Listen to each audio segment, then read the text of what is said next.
What's up, gang? Anything new in barbecue happening this week? Let's start the show.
Hey everybody, Phil Breeden, owner and founder of LC Barbecue, and you're watching the So Smokin Gooder Show. All right, that is right. Phil Breeden, you are watching the So Smokin Gooder Show. Let's see when my show partner gets back on. I'll bring him on. But what's up, Gooder Gang? It is Wednesday, 8:02. We were a little late starting, and we had a ridiculously long intro, which Case loves. But I'm glad you guys are in. Today is, Case, are you ready to come on? Is the intro over yet? The intro is over.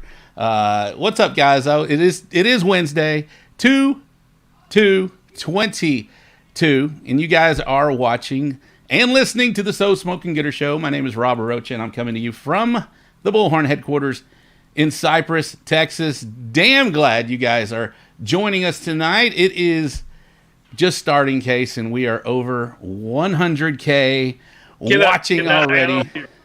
I have no idea why anybody would possibly want to watch. You know what that means? 100K on Facebook, still 3 on the YouTubes. Actually, that is not true. My YouTube peeps are coming in. It's going to be a fun show tonight. Anything happen over the weekend, Case, that you may have I went camping, saw some alligators. Pretty calm weekend, from what I gather. Tony Tanachi with the comment of the night. Right now, 2/2/22. All twos, like second place. We're going to get to comments, and you guys are flying. Case, you're going to have to kind of keep up with those things. Yeah, all right. we are planning to have a very fun show. We're going to have the reserve grand champion from the San Antonio Stock Show and Rodeo 2022, Mr. Do y'all know who that is? Case, do you know who that is? Nope. Mr. Bill Purvis from Chicken Fried Barbecue. He's going to kick off the show for about 10 minutes or so, and then we're going to bring the grand champion on, Mr. Fred Robles, and then we'll have all four of our pretty faces watching all at once. My goodness. Thank you guys for tuning in. This is going to be a record viewed show, and I appreciate it. Okay, so I didn't actually, this is throwing me off. I wanted to say, hey, thank you guys for finding the show, whether you're watching on Facebook, on YouTube. I know there's one guy out there on Twitch somewhere. I don't even know what Twitch is really, but we're on it too. So why not? Case, if they're not watching, how can they listen to the show, buddy? And let me introduce you, my show partner, Mr. Case Hahn, everybody. Hey, good evening, Barbecue Nation. Interesting night tonight for sure. Interesting news to share or to talk and discuss as stuff broke down last night. But if you're not listening to us live, all one person on whatever Twitch is, not sure what that is. Obviously, Facebook is blowing up. There's 100+ of y'all already in the comments. So interact. We'll try to interact with you and keep up with the comments. If you happen to listen to this a little late, no worries. Find it wherever you get your podcast from, whether it's Apple, Spotify, you name it. We're on there. Unlike Joe Rogan and those other people, we only give you true information. All right, so we do have a lot of viewers right now, and I wasn't even going to do this. It's not in my show notes, and we do have show notes. Well, at least I have show notes, but I do want to introduce ourselves. Case and I have been doing this show since 2017. We're entering our 5th year, if my math is correct, our 5th year of doing this show. So we appreciate you guys doing that. Yeah, we do this show we're better at it now. We do it. We try to hit it every Wednesday night at 8 o'clock on all platforms. So I appreciate you guys tuning in. Thanks for checking us out. We talk barbecue, not just Texas barbecue. We talk all kinds of barbecue, but tonight it was going to be kind of focused on Texas. You know, we had two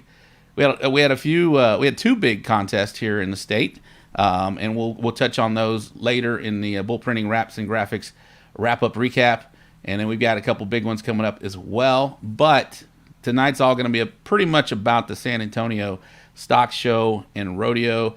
Case, did you hear anything going on this weekend? I know you're kind of 1 foot in, 1 foot out in barbecue, but how's it going, bro?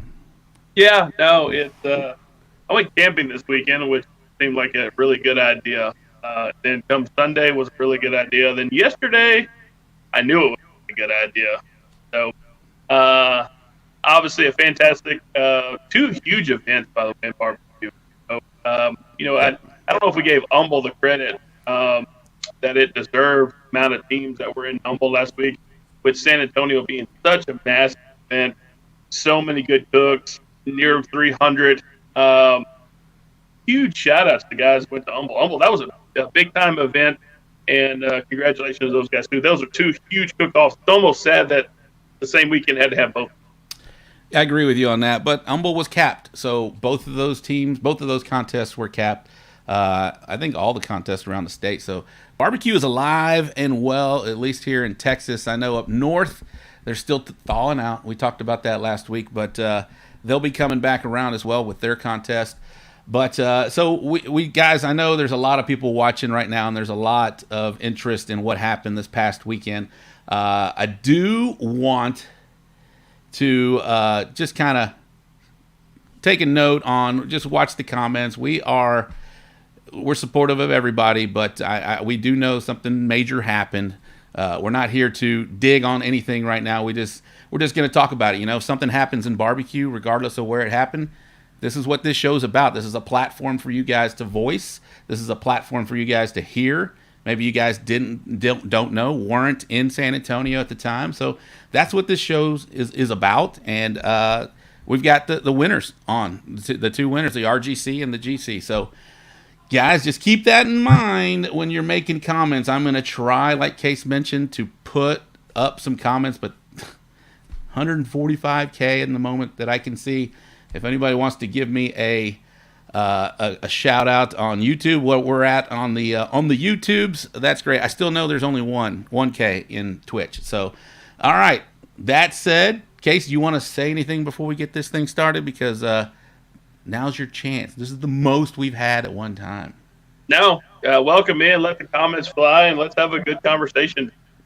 I think it can be a spirited conversation, and I don't have a filter, so let's go. Jeremy Nippa, nice comment.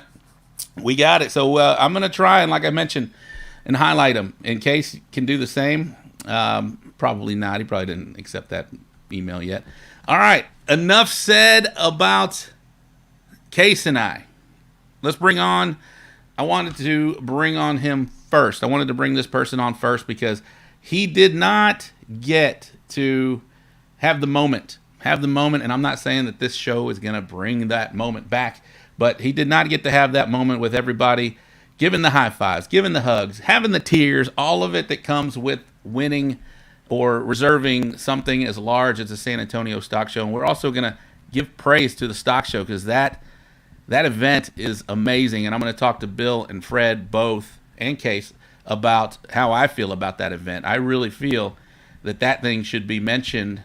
It should be a world championship, one, and it should be mentioned along with the big four that we always talk about. So we'll touch on those. We'll talk to those guys. And if you guys have comments about what I just said, drop them in the comments. And if I can see them, I will. But I really think that those that should be mentioned. That's a big five. That is now a big five. And people that talk barbecue like we do should be talking about that as a big five. So we'll talk to Fred and Bill both later when we get them both on. But for now, let's bring them on. For our first guest of the evening, ladies and gentlemen, is a guy that is well known in the barbecue circles. He's been killing it since he jumped on the scene 2-3 years ago. We'll talk about when that was.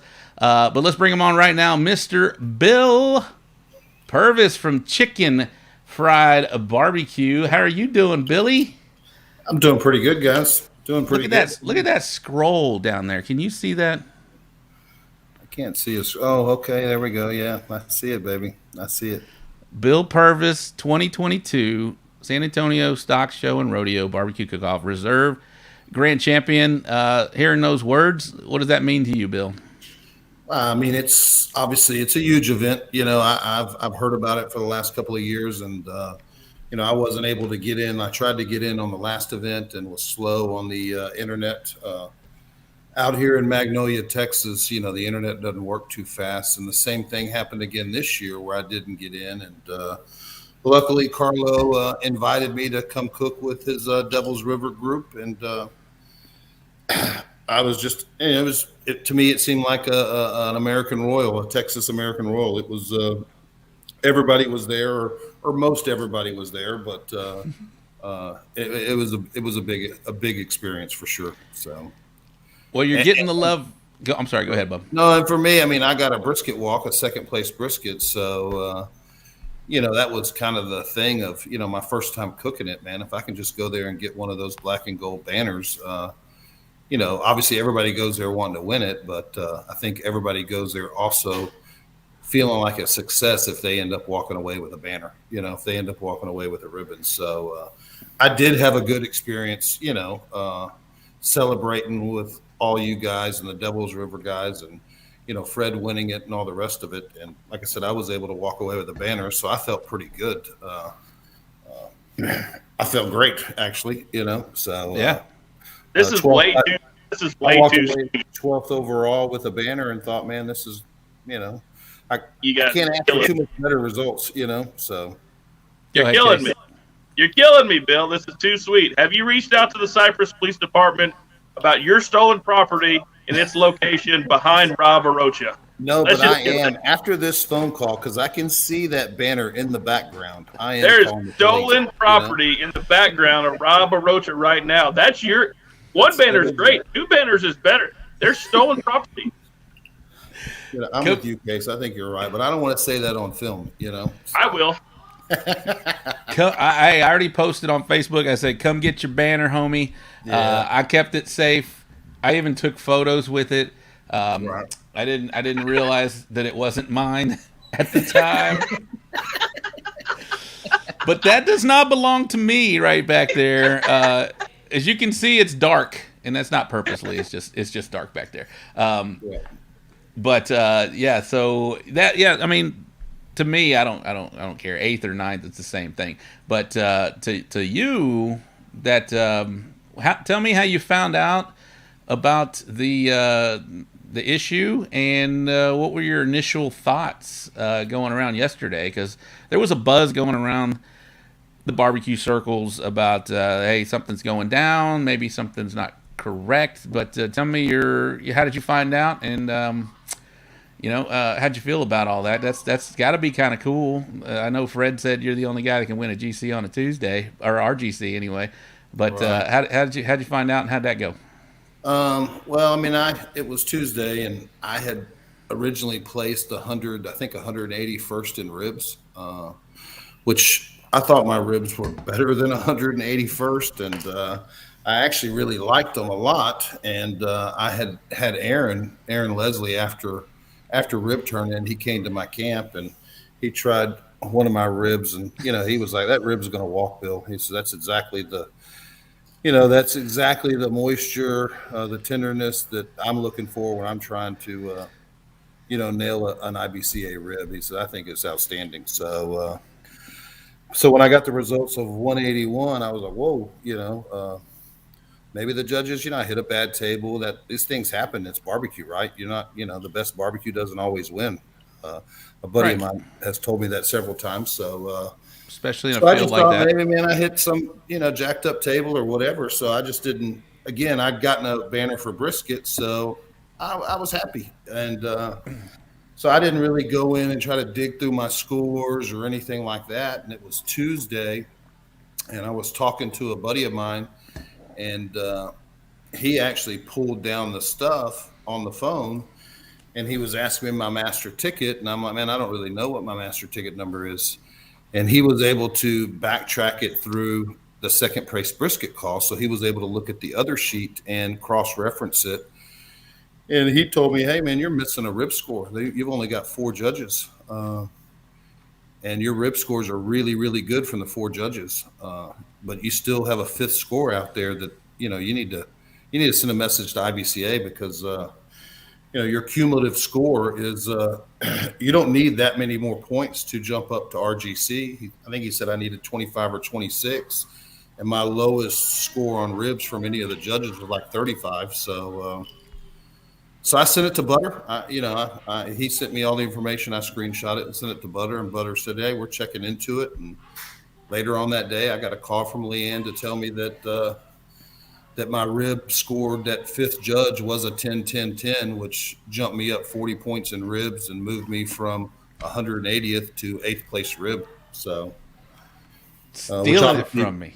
Moved me up to reserve grand, and she was like, you could have probably, if your rib would have made it to the 2nd or 3rd round, you could have gotten more bonus points and maybe placed higher in ribs, but we can't recreate that, obviously.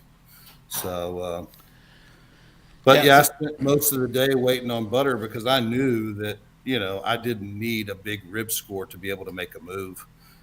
And I was maybe a little bit concerned if IBCA was going to do the right thing. And at the end of the day, they did. So. No, they did. They did. Yeah. Case, do you want to comment on anything at the moment, or go? So is that we talk about how far you could move up there in bonus? Are we starting to put an asterisk on the potential grand champion?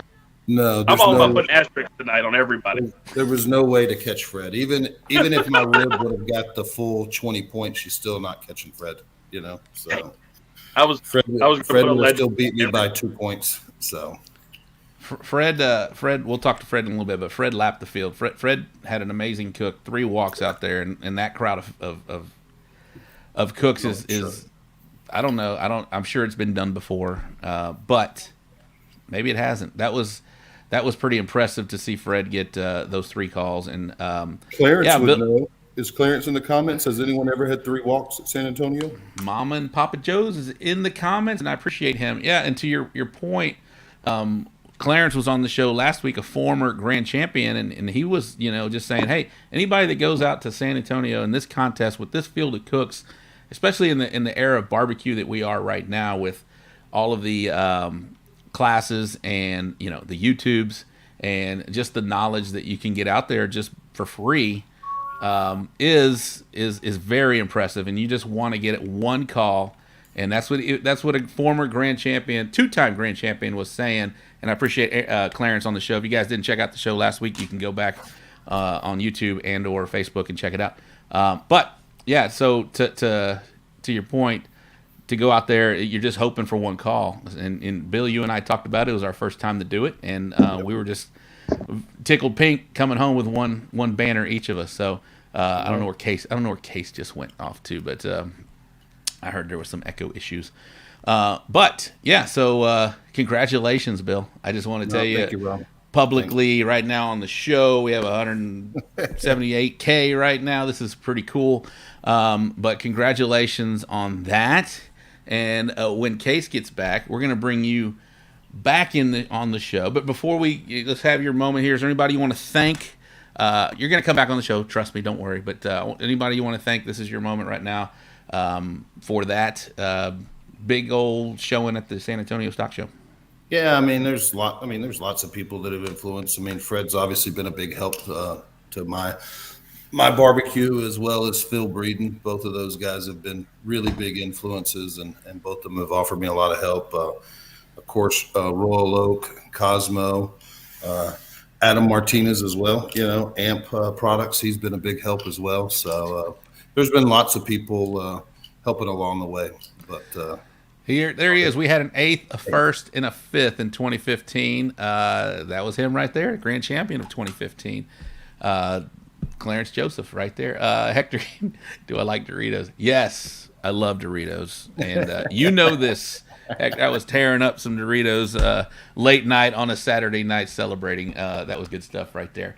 All right, well, Bill, I'm gonna drop you down just for a minute. I don't know where Case went. That's cool. We're good. This is a professional barbecue show, people. We can handle this. Right. Case will be back in just a minute. But Bill, thank you very much. Don't go anywhere. Do not go anywhere. We're going to have you back here in probably about 10 to 15 minutes. All right? So I'm going to drop Bill down. And guys, I just want to thank you guys for tuning into this show. We got a lot of people watching, maybe some first-timers. Thank you very much. Before I go any further, I do want to give a shout-out to our sponsors. But before I do that, we got a long show ahead of us. This is not going to be a 1-hour show like we normally have. This may go on a couple of hours. So please like, subscribe, share. But share this on Facebook if you guys are sharing this. Let's get some love for these guys. 1 and 2 at the San Antonio Stock Show. And, of course, we're going to talk about the other events as well that happened in Texas. I'd love for you guys to share this. Please do that. Share this. We'd love to have the support of our viewers watching this show. But let's get on to some sponsor spots. And then we'll get the grand champion on, Mr. Fred Robles. Shout out to our great sponsors, Rec Tech, Cosmos Q Products, Texas Pepper Jelly, Briscoe Ranch Cook-Off at the Crossroads, LC Barbecue, Rick's RV Rentals and Repairs, Eureka Heights Brew Company, Chicken Fried Barbecue Grind, Jay Harding and Company, Texas Oil Dust, Bullprint Wraps and Graphics, and the Barbecue Store in Hempstead. Thank you for supporting the So Smokin Gooder Show. Absolutely. Thank you, sponsors, for supporting the So Smokin Gooder Show. I think we're going to have Case back in here in just a minute, right before we get Fred on. But again, thank you very much. If you don't, guys, do not mind. Please share this feed. We're going to have a good time. This show, like I mentioned, will go a little longer than normal. We got lots to talk about. We are trying to get to the comments. We'll see what happens. Case, are you okay, buddy? Oh, I'm good. I was just reading all the comments. Much better. Making sure I was on the right network in my house. Much better. You look good. You sound good. We're good. Can you hear me? All good? Possibly. I know Kevin Cole will miss. What's that? I know Kevin Cole. Oh, not just 3K. Thank you, Double D. 23K. That puts us over 20K, bro. Or 2,000. That puts us over 2,000. All right. Enough of that. Congratulations, Bill Purvis. Yes, everybody. Bill got a lot of love right there, which is well deserved. We will talk about Larry Zimmerman as well later in the show because he was well deserved. Had a hell of a cook the entire time. So, all right, yeah, potty break. Corby. That's a good time right there. And we are going to have a giveaway right here. One of the men of the hour, chicken fried barbecue, some Texas rib grind. This product is tearing it up all over competition barbecue and all over the backyards across the Texas, number one, but across the nation. A lot of guys are using this in all sanctioning bodies. This is some phenomenal product. We'll talk about that on the ribs because Bill's going to come take my banner. But, hey, this was used on that rib for 9th place now, officially 9th place rib. And I know it was used, of course, on 8th place for Bill. But so we're going to do a giveaway. Case, how do we want to do that giveaway? I gave you one job earlier. Did you even think about that? I actually have a real job during the day. Sorry. So do I. I want you to know I did 0 show prep today. Not that's surprising. That's pretty much for the norm. Shout out to everybody watching. Thank you very much. All right, enough of that. I'm just amazed. I appreciate you guys. Appreciate you guys very much. Thank you very much. All right, let's bring on. You know, they always introduce the RGC first, and that's what I did tonight on tonight's show. We are going to bring on the grand champion, the man of the hour. Let me get my banner here for Mr. Fred Robles. Let's bring him on. There he is, Mr. Fred Robles from Rio Valley Meats. How are you, sir? I'm good. What's up, guys? How you guys doing? I'm going to ask you the same question. There's that scroll down on the bottom. It says Fred Robles, Rio Valley Meats, Grand Champion, 2020 Antonio Stock Show and Rodeo Barbecue Cook-Off. What does that mean to you, sir? Oh, man. I've been doing competition barbecue since 2011, around there. And ever since then, you hear about this cook-off in San Antonio that goes on every year. And you know, I've been fortunate enough to cook it. I believe this is my 5th or 6th year, and it's one of those that you know, I feel that I've done. You know, I've been blessed to have quite a bit of success in competition barbecue, and this is one that's always eluded me. And so it was one that I've been wanting to win for a long time, and it happened this year, man. And you know, to win it, and you know, 298 other teams competing for it, to be surrounded by friends, and you know, just it's an awesome feeling, man. It's there's no way of describing it to somebody how that walk feels up on stage, you know, especially the anticipation, knowing that you won grand champion there at the end with, you know, if you guys saw, there's a couple videos out there on Facebook or social media right now where, you know, there's a bunch of cameras around, people on their phones, you know, waiting for that announcement, and it just, you know, all my friends and people around me just erupt and congratulatory responses and hugs, and there was a manly tears shed. I think Bill was chopping onions in the back, and you know, there's a rumor that he chops onions, he makes the onions cry, man. I don't know. Bill is what was your comment earlier today about he cuts butter? He cuts a knife with butter. He cuts a hot knife with butter or something. Bill Purvis can cut a hot knife with butter. Yes. Yeah. So that's great. It's an absolutely awesome feeling, man.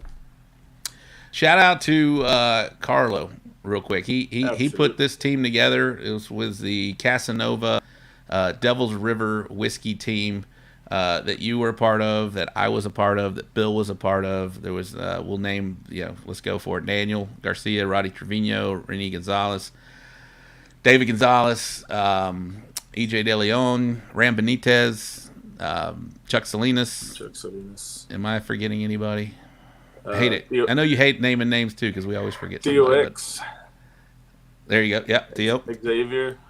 Yep. Yeah. So shout out to Carlo, man, for putting on this team, and shout out to Devil's River Whiskey, and shout out to the Lynn Company for making it all happen for us, man. You know, it's great to be cooking amongst friends, you know, surrounded by friends, and it was an awesome time for sure. For sure. So talk about you kind of mentioned it, and somebody that has there was a question from Travis Duffy, the grand champion of American Royal this past year. He asked, "Did you win King of the Smoker as well?" I saw that fly across. So I haven't won King of the Smoker. I won the national championship in New Orleans. Yep. Which was what took the place of King of the Smoker one year, which was a 3-day elimination style cook-off. You know, it was a year-long points chase through multiple sanctioning bodies, the KCBS, IBCA, FBA, St. Louis Barbecue, you know, all the major sanctioning bodies. There was a year-long points chase to qualify, and they took 24 teams, eliminated 12 in the first day, and then eliminated another 6 the second day, and I ended up winning that thing at the end. Some great cooks there, and you know, we were fortunate to come away with reserve grand the first day, grand the second day, grand the third day, and granded the whole thing. So it was pretty nuts, man. I remember being sick that weekend too, man, and cooking 3 days in a row, you know, just not having a whole bunch of time to prepare meats and all that stuff, because everything was given to you there on site. You couldn't take your own meat. So it was a absolutely phenomenal experience cooking amongst those guys, and shout out to the event promoters and coordinators that put that event on. That was really cool too. Yep. Case, you have a question for Fred at the moment? Yeah, Fred, as the big wins have started to that mantle starting to fill up. Now are you starting to sit down and look above the mantle and say, you know what would look really good right there? What's that next kind of monumental win that you have on your radar now that you got San Antonio kind of monkey off your back? We got the Royal. We have, you know, is there a next one that you sit down and say, man, I really wish I had this one? Man, of course the majors are always on my mind. The majors, I've been fortunate to win the Royal in this one, and you know, won some pretty prestigious events out there. And the one that I really want to win now is the Jack. You know, that's one that I think anybody in competition barbecue, Gil Martinez said it right there. It's the Jack, man. So hopefully we get another try or another couple more tries at that one, and maybe we can pull it off one of these years. You know, we've had decent results at the Jack. The past few times we've been out there, we just, for whatever reason, we get one meat that's always lacking, and that keeps us from being up on stage. But absolutely fun event. You know, the Jack is one of those that for sure I would want on my mantle. So as somebody that has had success, like we just mentioned all the major contests that you have won, and you mentioned this one as a major. We're going to talk about that later in the show. But you and I were talking, and I was blessed to cook right next to both of you guys. You were right to my right, and right on the other side of you was Bill. And I just mentioned all the teams that were in our compound. So we had, and I made a comment to Rena Gonzalez. I was like, if whoever comes out of this compound, this group right here, has a great shot to win it. And it rang true. We had both the GC and the RGC in our group. But as somebody, you and I were talking going into that event, and like what Clarence said in the show previous, you know, you're just hoping for one walk. What was your mindset going in? And as a world champion, is it different than my mindset was? Let's cook the best thing we can do and pray for a walk. And as a world champion, is it the same? Is it different? Are you going in, you know, with your cape on? What's going on here? Well, I came out of it with a cape. you did come out of it with a cape, yeah. But you know, going into it with the whole onset of CBA this past year and everything we're doing with barbecue, it seems like we're really involved in barbecue and competition barbecue, and you know, my business revolves around barbecue, and everything we do is pretty much barbecue nowadays. So in giving so much time to do other things. I've mentioned this to a couple guys. I guess my desire, or I had a good talk with Clarence Joseph there over the weekend on San Antonio Rodeo about this, and I told him the desire for competing at that level has, somewhat diminished a little bit. It seems like you have your goals, and you've done well, and it kind of, I don't even know how to explain it, man. It's just I wasn't preparing the same way leading up to a bunch of contests before this, and little things that I do or that I used to do, I wasn't doing them, and it was just kind of going through the motions of a lot of things, and it wasn't the same as when I was doing very well in the competition circuit. Going into this weekend, I could tell you that I felt that I wanted to prove something. I felt that I wanted to go in there and do as best as I could, and I told myself I'm going to prepare the best that I can, take the best meets that I can, do all my circa 2016, 2017 routine that I used to do when I was pretty dominant back then and winning a bunch of contests. And so I went back to that state of mind, trying to shift back into that. And like you said, going into this event, we know there's 300 teams there, 298, whatever it was. So on any given Saturday, we all know that it could be anybody's, right? So going into it, it's I'm going to do everything that I can control, everything that I can do to give myself the best opportunity at a walk, doing the best I can do to give me a chance at success. So I did that. I prepared best. A couple of the guys, I know Manuel was one of them that went by my camp, I don't know, sometime Friday early, and he's like, man, you're ahead. You're not prepping late. You're doing it, the way you should be doing it. I was like, well, I'm trying, brother. I'm trying. But like I said, going into it, you never know what's going to happen, man. There's a bunch of great cooks there that on any given Saturday can win it all. So we went into it,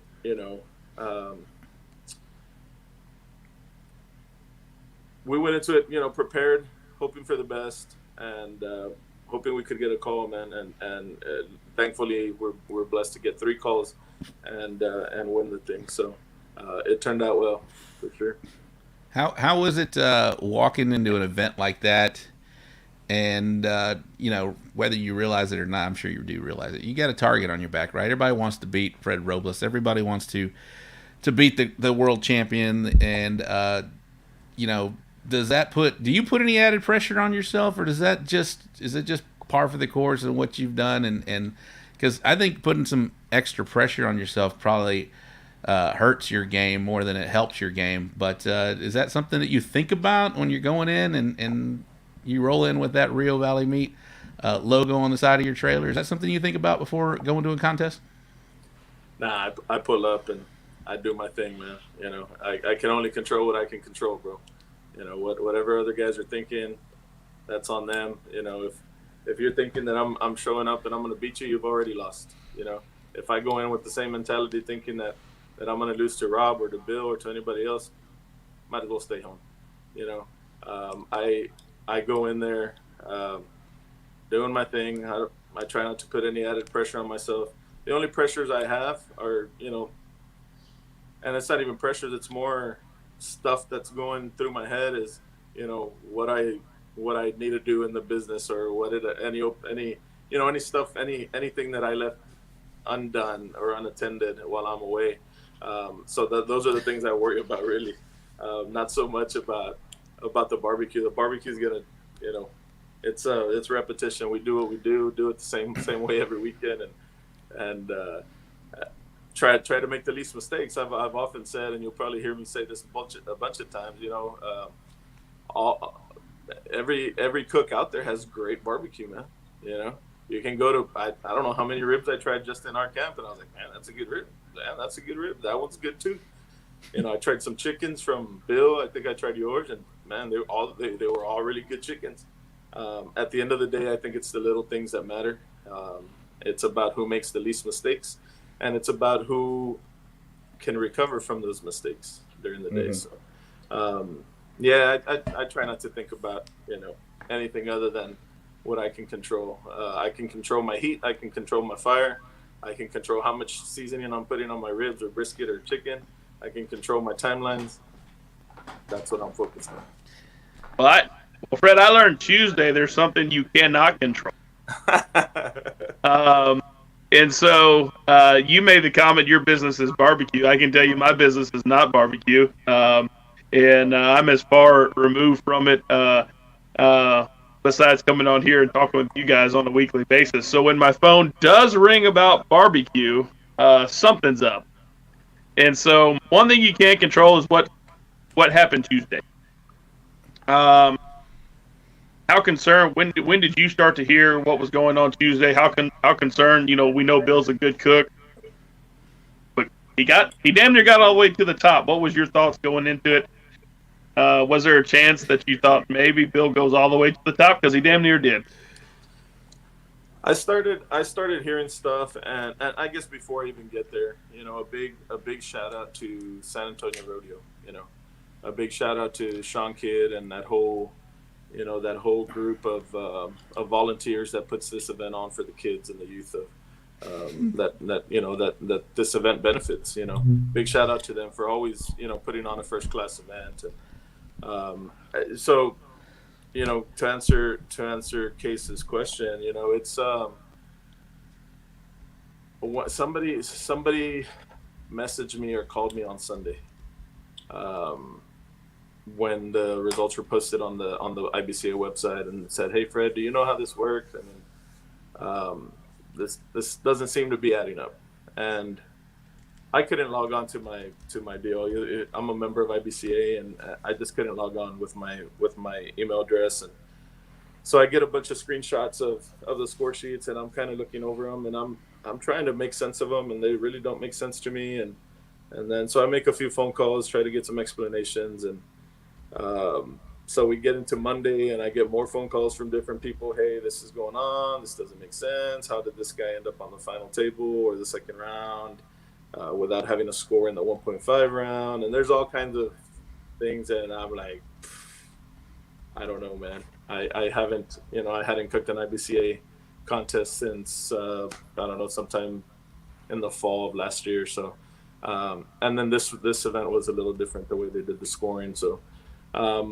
I started hearing stuff from Sunday. So Sunday, Monday, pretty much all day Monday, people calling, and why they called me, I don't know. But yesterday, all hell kind of broke loose, and then you get definite numbers, and hey, there's really something wrong here. They're missing scores on ribs and all kinds of stuff, and then we all know what happened after that. So.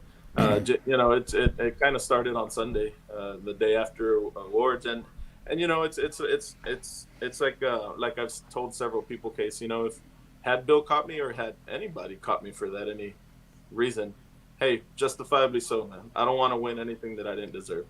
If that meant me giving up to GC, that meant me giving up to GC. Would I have been happy about it?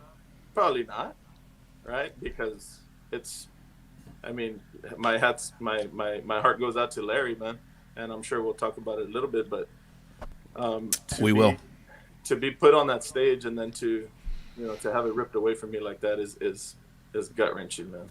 And I feel for everybody involved, not just Larry. Just Bill didn't get his walks. Some of the other guys that should have gotten walks didn't get their walks, and so. But at the end of the day, I think barbecue guys are pretty stand-up guys, man.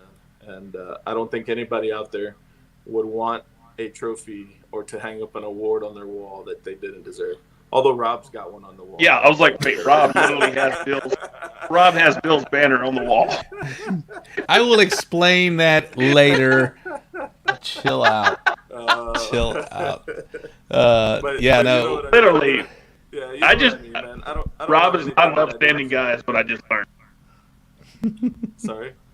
Rob is not an upstanding guy. Oh, there you go. So yeah, just you don't gotta agree with him, Fred. That was just knowing that I didn't earn it. I'm not gonna want it, and I'd gladly give it back. So hats off to everybody, and who did well, who had their numbers called to the stage at San Antonio Rodeo. It's one of those, man, that anywhere that you land, any banner that you get, it's it's a big deal. Everybody's high-fiving, and I love Joey Smith's and Clint Swindoll's enthusiasm, throwing hats in the air and all that good It's great. stuff, man. That's great. All right, Fred. So, like I told Bill, before we let you go, is there anybody you want to give shout-outs to? We're not letting you go, but we're going to bring Bill back on. We're going to take a quick break. That long-winded 3-minute bumper will be back in just a minute. If you guys need to check the tires, go refill your drinks, we're going to still be here, boys and girls. We got some interesting stuff to talk about. Let me put me back on here. We got some interesting stuff to talk about here in the next hour, because this thing will go long, like I said earlier. I appreciate, and again, guys, thank you so much for tuning in. If you guys are on Facebook or on the YouTubes, and that one guy still watching on Twitch, I appreciate you. But yeah, we're going to take a quick break, and then we're going to get Bill Purvis back on, and all four of us will talk about the what happened in San Antonio. So take a quick break, take a video. Case, we got to the weather's coming. Case, did you see that there's a winter weather advisory going on right now? I love the snow. Ice, no big deal. I am a natural guy.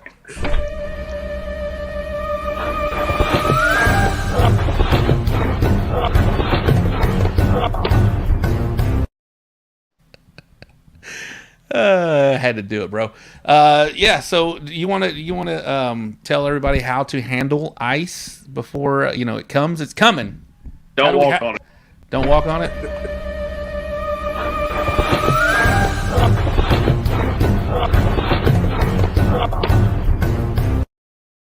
Still painful. Man, your head probably still ringing from that thing. That's pretty bad. All right, guys, so we are going to take a quick break. Like I said, if you guys need to check the tires, refill the drinks, do what you got to do, please come back from the break. We will talk with Case, Bill, Fred, and myself. We'll talk about what happened in San Antonio, and not just the negative stuff. There were a lot of positives. That San Antonio committee did a phenomenal job with their event, and we want to talk about that and highlight that, because I do want to talk about them they need to be mentioned with all the other majors that are out there, and Fred kind of already mentioned them as a major. So, all right, guys, so y'all come back through the break, quick sponsor spot, and then we're going to take a 3-minute break. Shout out to our great sponsors, Rec Tech, Cosmos Q Products, Texas Pepper Jelly, Briscoe Ranch Cook-Off at the Crossroads, LC Barbecue, Rick's RV Rentals and Repairs, Eureka Heights Brew Company, Chicken Fried Barbecue Grind, Jay Harding and Company, Texas Oil Dust, Bullprint Wraps and Graphics, and the Barbecue Store in Hempstead. Thank you for supporting the So Smokin Gooder Show.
All right, gang. Thanks for sticking through the break.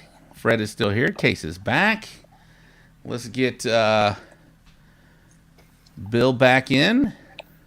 There we go. And let's put us like so. All right. We're all here. Thank you very much. Did Case fall in the shitter? No. Case is back. Case is back. Somebody said that maybe we're lagging a little bit. If we are, I apologize. But maybe it's the amount of people that are watching. I don't know. Broke internet. It's not my broke ass internet. I got some good old internet. Oh, we broke the internet. There you go. There you go. All right. So, all right, we got you back, guys. We got you back. Let's put the men of the hour over here. All right, good. Bill, how was that, man? You're back. All good? Did you check the tires? All good. Yeah, no, check the tires. It's all good. So I may have to do another tire check before it's over. I followed Bill back home from San Antonio, and he was probably like a mile and a half ahead of me. I could see him, and then he pulls over, and I'm like, oh crap, what is going on? He puts the hazards on, pulls over. I pull up behind him. He has no idea that I'm even there, and I was like, Bill, you okay? And he's checking the tires. Checking the tires is code for peeing, boys and girls, ladies and gentlemen. He's sitting there on the side of I-10 in the bright sun, just pissing away, doing his thing. And apparently, that's not the first time you've done that, Bill. Once or twice. Once or twice. All right. All right, guys. So if you guys have questions about what happened over the weekend, put them in there. Case, if you can look them up, or maybe tell me which ones you want to highlight and whatnot. I will say, I will try to highlight those as well. But let's talk about the event before we get on to what happened as far as, on Tuesday. The event itself, the San Antonio Stock Show and Rodeo BBQ Cook-Off, to me, and I haven't been to the Jack. I've been to HLSR. I've been to Memphis in May, and I have been to the American Royal. To me, that is right up there with all of those events. The quality of teams, the quantity, the quality, all of it. The venue, the stage, everything about that event screams World Championship. It screams a top 5 event that Case and I always talk. We always mention the Big Four: Memphis, the Jack, American Royal, and Houston, HLSR. What are your thoughts on why isn't that mentioned in that class of cook-offs? And maybe is this something that they are just now blossoming into, or something that's been that way for a long time? To me, again, it definitely belongs in that class. And Fred, you've been to all of those. I haven't been to the Jack, but tell me what's your thoughts first off. My thoughts regarding a world championship have been, what makes a world championship a world championship? Right. That's the question that I don't think anybody can answer. Can you just call it a world championship and it's a world championship? Do you have to have, to me, as long as you have teams from all over the world, maybe, international teams there, that should constitute it as a world championship. Has to be a prestigious event, Does it have to have a certain number of teams? There's so many things that I guess we don't know what a world championship is, man. There's so many questions left unanswered. I've been to the American Royal. It's considered a world championship. I've been to the Jack. It's considered a world championship. Houston Rodeo is considered a world championship. And I'd put San Antonio Rodeo right up there with Houston and the Royal. And, the Jack is probably the smallest one of them all. The Jack usually gets, this past year, they didn't have any international teams, so they had 78 teams there. Does someone just need to email San Antonio and tell them to use the term World Championship? Man, I know this year, I don't know if I think last year there was one Mexican team there. This year there was a couple Canadian teams. The Mexican teams was back. There was 2 of them. And so this year's one of the first years they've had international village of sorts, I think. Not sure. Somebody can probably correct me on that if I'm wrong. But I think it's definitely worthy of a world championship. The event itself is like you said, it's right up there with all these other ones that are considered world championships. We had teams coming from all over the nation, from multiple different states to come and compete against some of the best Texas has to offer as well, man. Travis Duffy, again, the winner of the American Royals, in the comments. He said, Fred, you're right. You can call it what you want, but it's the event that makes it prestigious. And he mentioned, sorry, this big old camera in my face. I'm trying to move it around. One way to up the game in Moore's to prestige realm is to invite the winner of other majors like Houston does. Travis doesn't know because he hasn't been to San Antonio, but they do that. You were invited as the grand champion to the American Royal, to the Houston Livestock Show and Rodeo, to the Austin Rodeo. I'm probably missing something, but there's a lot of prestige that goes along with being the grand champion of the San Antonio Rodeo, and 298 teams, and I walked the entire grounds. You guys want to watch that video, you can go to YouTube on So Smokin Gooder Show, but I have a question for the whole field here, and I'm glad that all of us are here together, mainly three. What is it about San Antonio? And so we talked about there was another huge event in the state, in Humble. And that sanctioning body is y'all's, literally. So what is it about San Antonio that drew all the heavy hitters from CBA to San Antonio and not – Humble's event is a huge event. So I just, when you go around, because we understand San Antonio is important, but you guys all have a vested interest on a new sanctioning body that took over a massive event here in Humble. What about San Antonio drew you and pretty much the heavy hitters of CBA to that event and not Humble? I can answer that one first. And to me, what drew me to San Antonio was one. Carlo invited me to go and cook it. They paid the tab for that one. They paid for it. And, that's a $750 entry fee that I didn't have to pay. And thank you to those guys for that. So that's one. Two, San Antonio Rodeo. In winning San Antonio Rodeo, you get into Houston Rodeo, which is a world championship. You get into Austin, which is a potential other chance to get into Houston. It's considered a qualifier for the Royal. It's considered a qualifier for the Jag.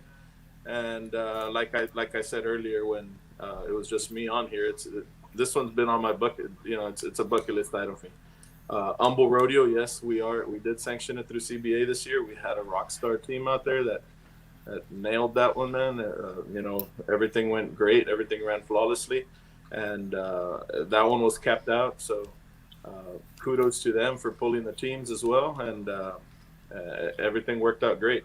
So Humble Rodeo is also a great event. I've been fortunate to cook Humble Rodeo several years. I reserved it one year. JD Henley won it that year. I'm gonna go back. I'm gonna cook it again. But this year, San Antonio, like I said, is one of those, to me, that's been around for a long, long time and is considered a prestigious event. Yeah, I'll take that one as well. Case, have you been out to San Antonio to Humble with me? No. Okay. That one is a prestigious event. That one is, it capped out. There were two, and you mentioned it earlier, Case. I think you came out of your mouth. There were two prestigious events in Texas on the same weekend, and the like Fred mentioned, the accolades that come with winning San Antonio. It's just hey, Humble, they did a great job. It's phenomenal. They draw the teams. They capped it out. The benefits, the charities that go along with that, they are maxed out. So that is phenomenal, and CBA did a phenomenal job going in there. Look at my shirt, phenomenal. They did a phenomenal job of going in there and rocking it out. And the teams that went in there were some quality teams. And congratulations to Alan Freeman. We'll talk about him a little later. But San Antonio is it was on the cusp of becoming becoming a world championship, and I think it still is, and I think it should be. So there is a lot of prestige that comes along with winning that event. If you walked the ground like I did and saw the amount of teams, the stage, the big old judging area, it's you notice it's different, right? It's not the same. Not taking anything away from Humble. They did a phenomenal job, and it's a great charity. And I will cook that again. Hopefully, they don't fall on the same weekend next year or the years after. But not taking away from anything. Both of them were prestigious events here in the state of Texas. But San Antonio is, you saw the stage. It felt like American Royal. It did. Bill said that earlier. It felt like American Royal South. Bill, yeah, and I think for me, I mean, it was like similar to what Fred said. It's a shot at Houston, and last year I won Humble, and when I won Humble, it felt huge, it felt big, and it felt like it should be equal to Austin Rodeo, and I felt like Humble was, should get a spot at Houston as well. And I was hoping, and there were people messaging me going, "Hey, do you get a spot at Houston?" Because, obviously Humble carries a lot of weight as well, but through digging and finding out, there is no spot at Houston for winning Humble Rodeo. So having a spot paid for by Carlos and Devil's River, and a spot to be able to try to win GC. I'd already won Humble once before, but it was probably my biggest, and still is probably my biggest winning Humble Rodeo. So, and I think it ranks right up there with, some of the biggest contests in Texas, Humble, San Antonio, and even when you talk about Houston, Houston is there's a lot of legacy teams there. They don't necessarily, San Antonio, anybody could sign up. I think Robert Smith signed up at the last minute and maybe paid a little extra money to sponsor a spot. Anybody, if you want to go cook San Antonio and you've got 2,500, you could become a sponsor and they'll give you a spot. You can't do that at Houston. Houston's full of teams that have been there for years, and you probably know better than me, Case, as far as the level of competition at Houston compared to the level of competition at Humble. At San Antonio, I feel like San Antonio was probably a lot fierce. Everybody was there. Clarence gets to cook San Antonio every year. Clarence Joseph's a remarkable cook in Texas, but he doesn't get to cook Houston Rodeo every year. You're not going up against the best teams in Texas at Houston Rodeo every year. When Humble was a KCBS event, when did you get that phone call and say, "Guys, we want CBA to be"? Who took that phone call, and how did that conversation go down? It wasn't me. It's a big deal, right? Yeah. Yeah, it was. I guess it was shortly after last year's event, where we.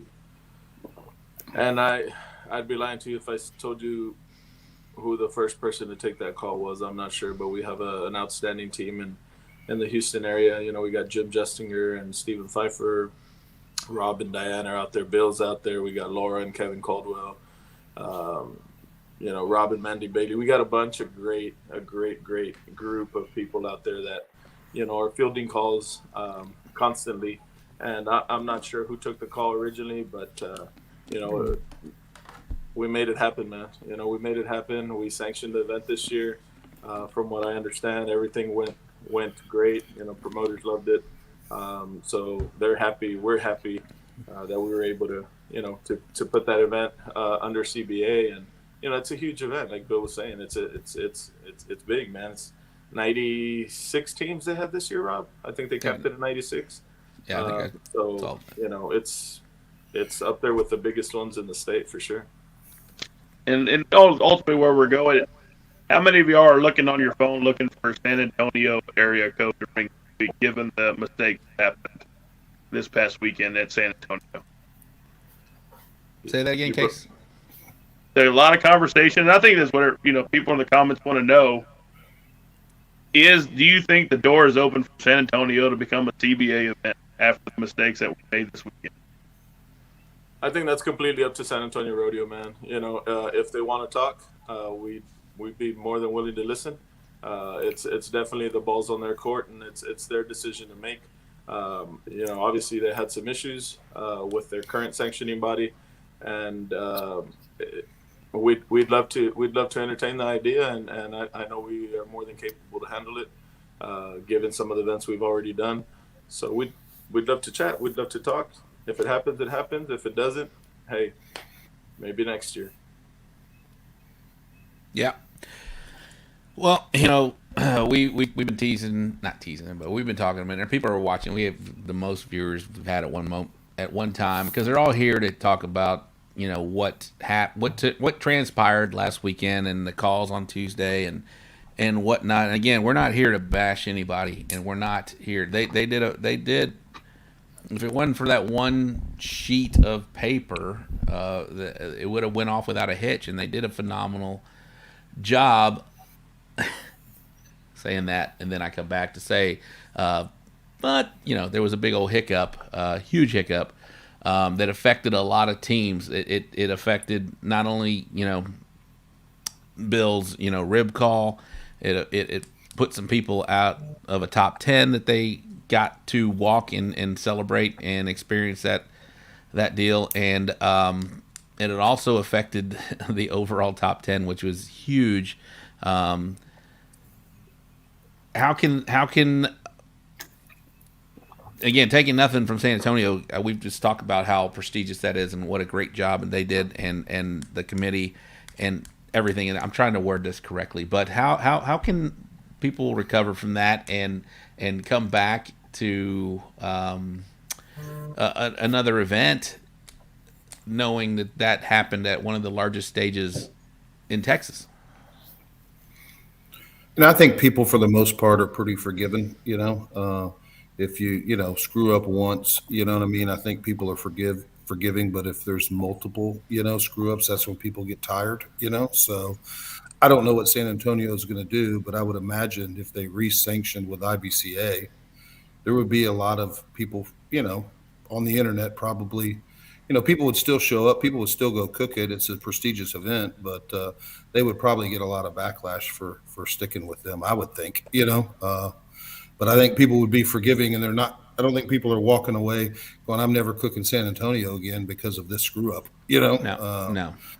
But like I said, I think most people are forgiving, and if something happens and they see, an organization or even just on a personal level, people making a change, most people are willing to give people a second chance, and I think that would hold true for San Antonio Rodeo. Now, what does that mean? I don't know. Does it mean they go KCBS, CBA, or do their own thing? I don't know. So, but I do think most people will want something different just because of, and I think even San Antonio Rodeo is probably pretty embarrassed by the event, so, and they don't want their event tarnished. They don't want cooks going, I'm not going to cook there. So it's unfortunate that was that one rib sheet that, for whatever reason didn't get tallied, and it just happened to be that it impacted, a lot of changes at the top. So speaking of that one rib sheet, when are you going to come pick this banner up, brother? I'm on my way to a cook-off tomorrow. So, well, if you want to swing by, you can get this dark banner that says 8th place ribs. Congratulations, Bill. That was a huge rib call coming from way back in the field of 182. If that was a NASCAR race, how would that have happened, Case? NASCAR's kind of easy. It's cars on the track. And, coming from the field from 182 It'd be to a 8th big place. crash, a big pile up, lots of publicity, and somebody would win, and they would be like, no freaking way. How did that happen? But when you were on the board IBCA and we were in, how close of what they're using today were you part of an architect and building?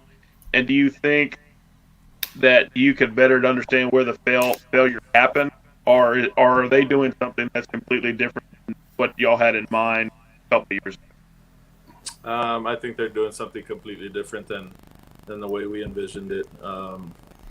So they've kind of taken it and made it their own into what it is now. What happened there was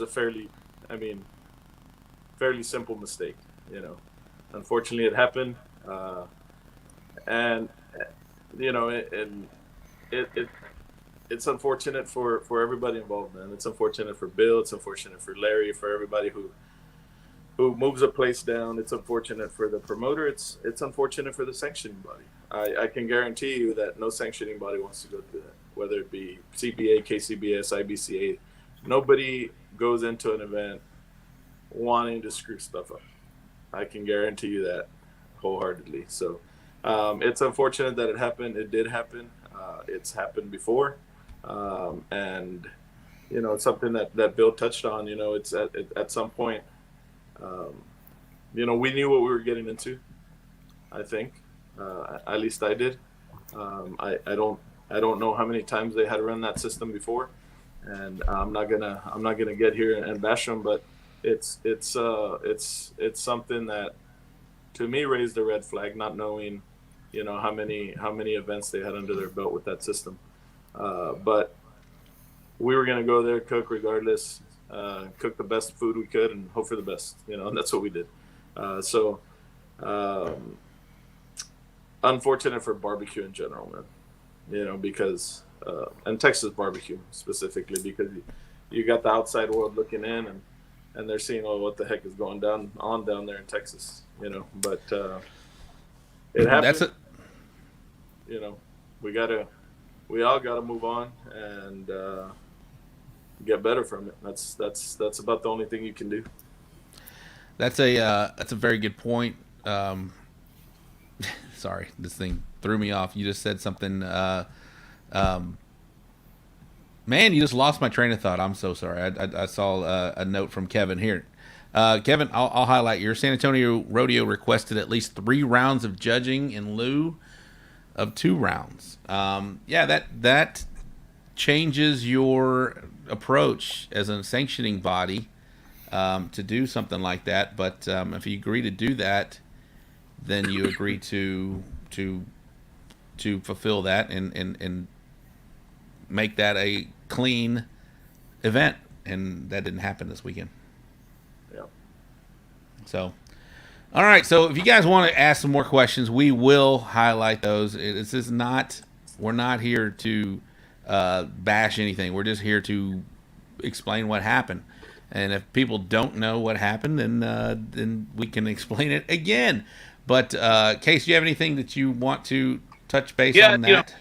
You and I have really not talked about it waiting for this conversation. But one of the conversations we did have is, if this was Case's drunken buddies cookers and my rib scores came in at 181st, we probably would have said, well, that's a typical day for me at the San Antonio Rodeo. The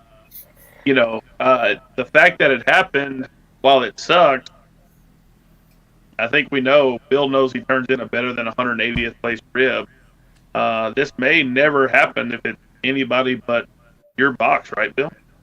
Oh, man, I think there was a whole table, so there's definitely more people that have shifted around in the overall, whether they moved from 50th to 25th or whatever. So, but the fact that it was your box and you looked at those scores knowing I'm better than 180th really set off the red flag Sunday, right? Because if it was my own box, I probably looked at it and said, that's probably par for the course.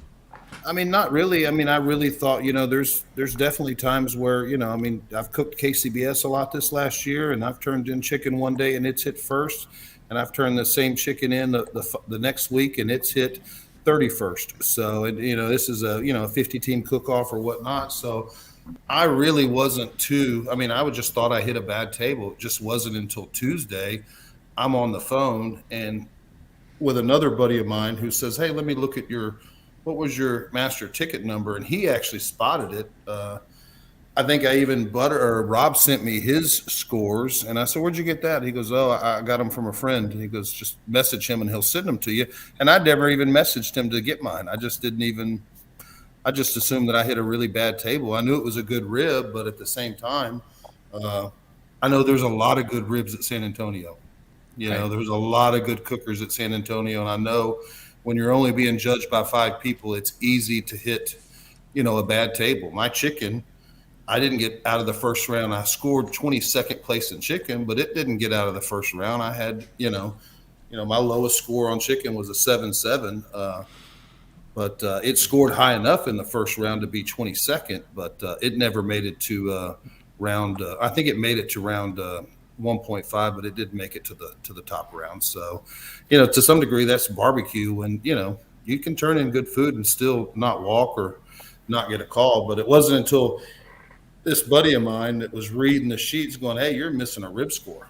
I was like, "Oh," and it kind of took me, and he's a cook that cooks a lot of IBCAs, and he's looking at the sheets week in and week out, so he knows how to evaluate the actual data that you get from IBCA isn't exactly easy to interpret, with the big master ticket sheet, and then having to go into another and flip through 100 or 300 different pages to find your score sheet. So that is kind of cumbersome to go and have your master ticket number, and then it is spread out. I have it right here. You talking about Bill's banner? It's tough. It's tough to go through these. There's a lot of sheets here that have numbers all on it, and they're really tiny. And to go and find out what, and if this is all you got, you would never know until you get that master data sheet. It's kind of hard to determine where you wound up as far as the judging. It's difficult to find out whose table you're on or who was on your table. I don't know who was on my table or how I ranked against the people on my table.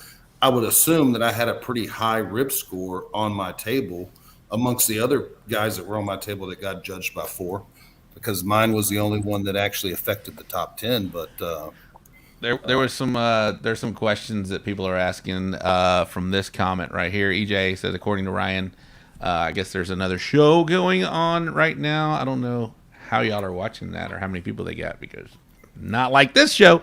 But this was the first time that it happened. And then another question from Sleeper Barbecue on the YouTube. Appreciate you watching.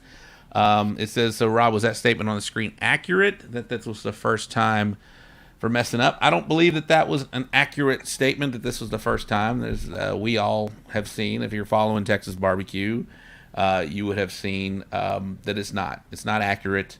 There have been other mistakes, and this is a new scoring system for them. It's we're at first, we CBA, I'm part of CBA.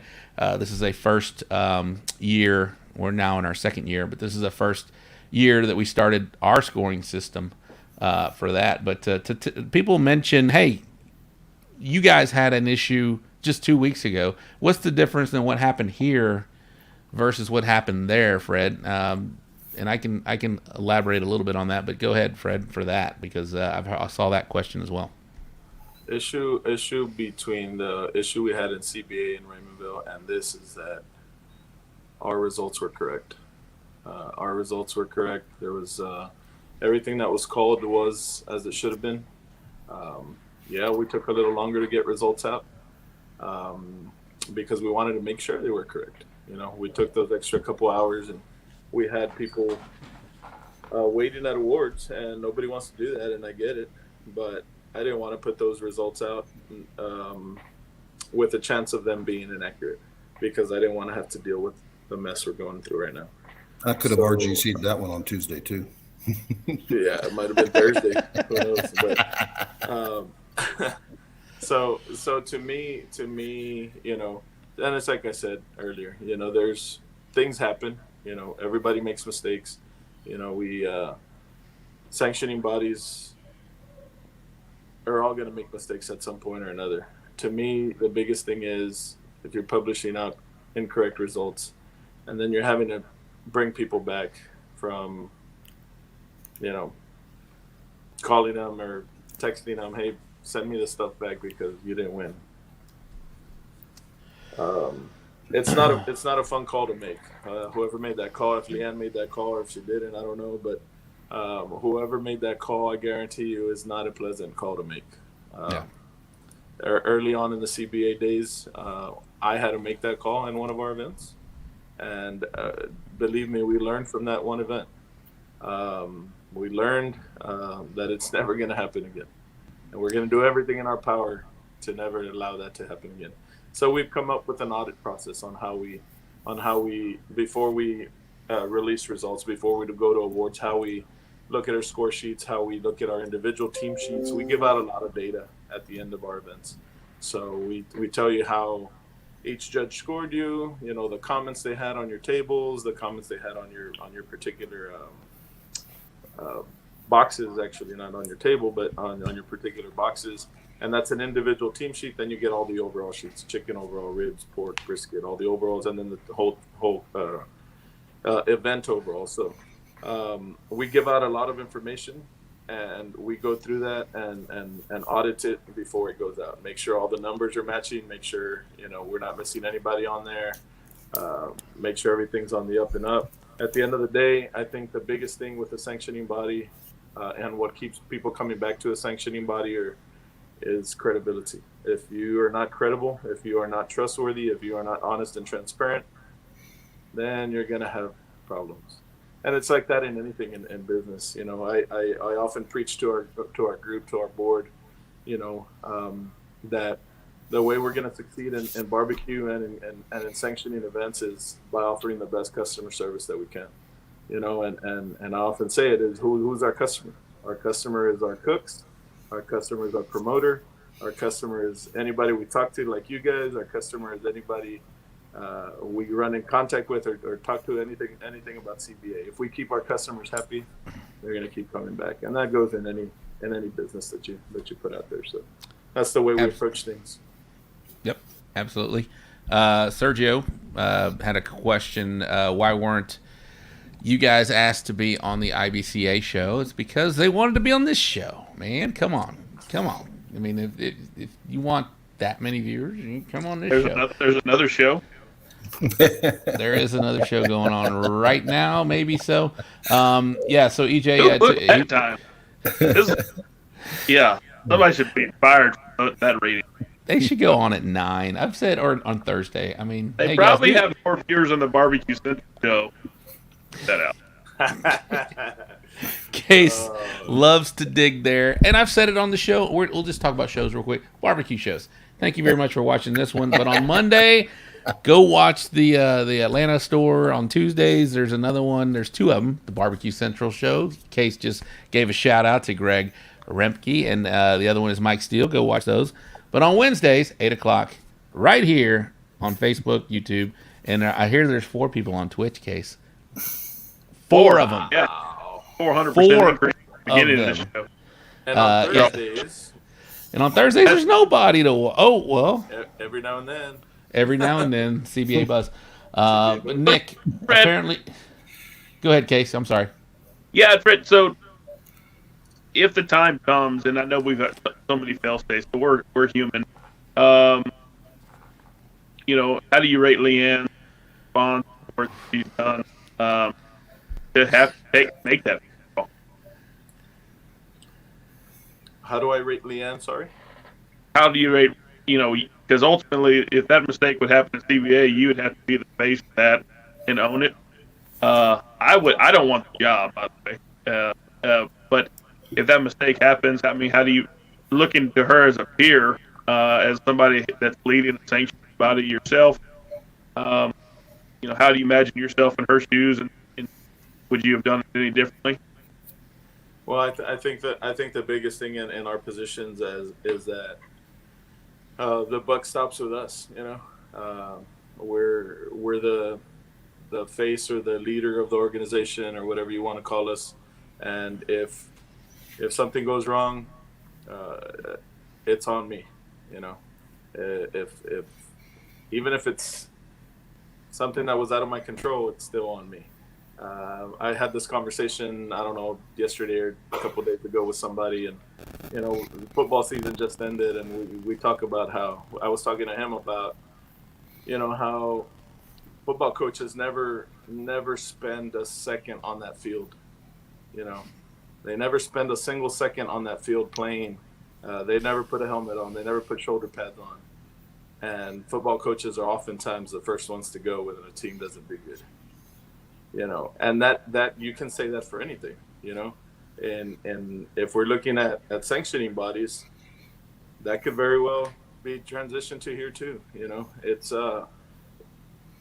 if something's not going right, they're gonna look to somebody. They're gonna want answers. And especially, I would think, especially if there's a membership involved that are actually paying dues and being involved that way. My hat's off to Leanne. She took on the job and has taken the responsibility. And do I think she's perfect? No, I don't think she's perfect. Do I think I'm perfect? I'm not perfect either. You know, we do the best we can with the best of our abilities. And if there's somebody else out there who can do a better job, I'm sure there is. There's always somebody better than us at anything in this world. So making that call, I can tell you, is not fun. I've made it once. I don't know how many times she's had to make them, or if somebody else is making them on that side. But it's something that nobody wants to do, man. You know, it's something that nobody wants to do, and I'm not. You know, I've got a lot to say on that subject, but I'm not gonna go down that rabbit hole right now.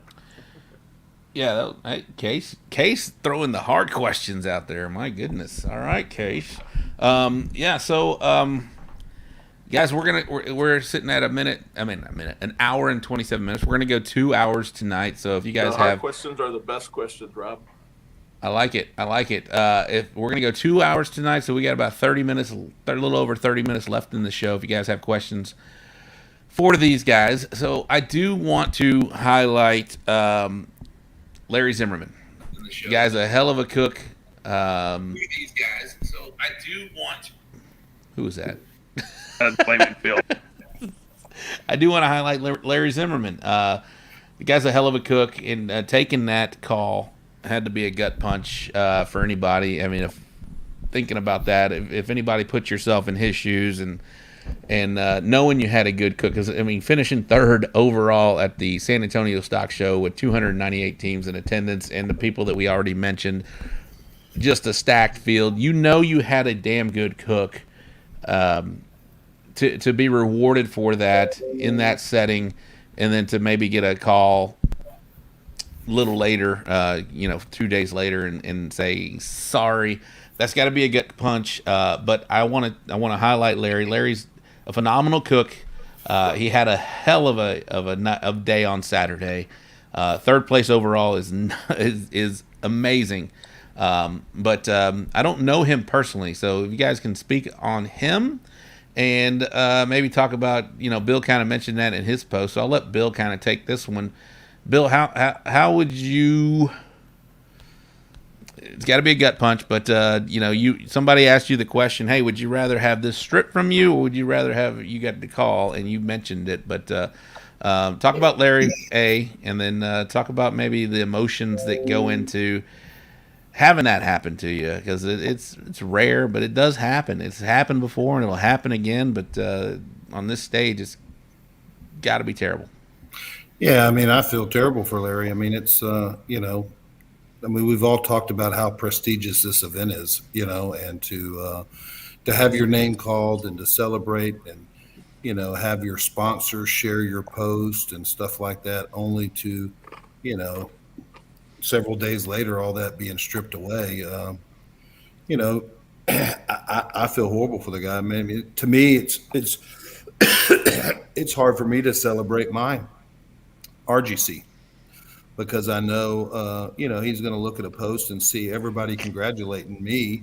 And, even though, like I said, he did hit third overall, which is a major accomplishment at that cook-off, I mean, at the end of the day, neither one of us won the cook-off. Fred won the cook-off. Right. And that's why we're all there. We all want to win the cook-off, so, but at the same time too, RGC, it's pretty up there, for that cook-off. And for him to have that stripped away makes me feel, a little uncomfortable about, sharing, my pictures. And, I'm going to get a buckle that he has. I'm going to get a banner that he's, sending back to IBCA, and they're going to mail it to me. And, I'd feel a little awkward posting it just because of the whole debacle, so it's kind of like my post. The weekend has really been tarnished for both of us, but I do think he got the worst end of it, I don't know. That 10th place rib is pretty painful, because Rob literally told me, thank God I'm I'm still ninth. Right. I think the 10th place rib would feel just as bad because Rob's exact quote was, "I still got a banner." Right. I don't think that was an exact quote because I don't think you and I've talked about this. However, the Bill, like exact- I said, it's right there. I'm keeping it safe for you. It does say 8th place ribs, and Right. yeah, I mean, to your point, Fred won it, right? You know, we didn't. Nobody else won it but Fred, and the And that's results the only, from Fred. that's the worst thing that could happen is to actually win it and then be told, hey, you didn't. You know, I mean, yeah, I mean, hey, you're going to Houston. You're going to be able to cook Houston. Oh, Tuesday. No, you're not going to Houston, you know. So always positive, Bill. Always positive. I mean, it could have been worse. It could have been worse. But yeah, no. Shout out to Larry, guys. If you have comments for Larry, put them in the comments. We'll highlight them. He may be watching. I don't know. He may not be watching, but the guy's a solid cook, and he had a hell of a day on Saturday, and nobody can take that away from him.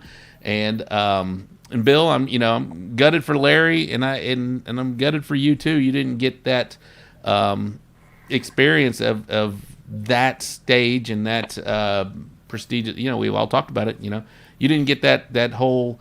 You know, the hugs, the high fives, the tears, all of it, and you didn't get to celebrate with us and whatnot. But shout out to you as well. Congratulations again on 2nd place on Reserve Grand Champion.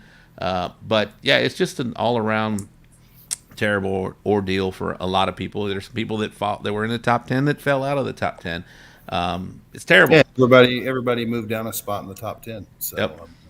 Where do we go from here, guys? Where do we go? As much as we talk about it from a barbecue family standpoint, I'm going to Marksville is where I'm going.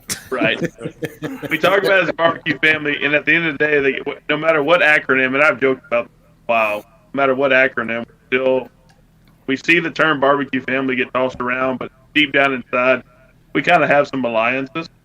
There's a lot of events. There's a ton of events. Not one sanctioning body right now can do them all. Where do we go? Where do we go from here? And ultimately, we've made this show about the mistakes made in San Antonio.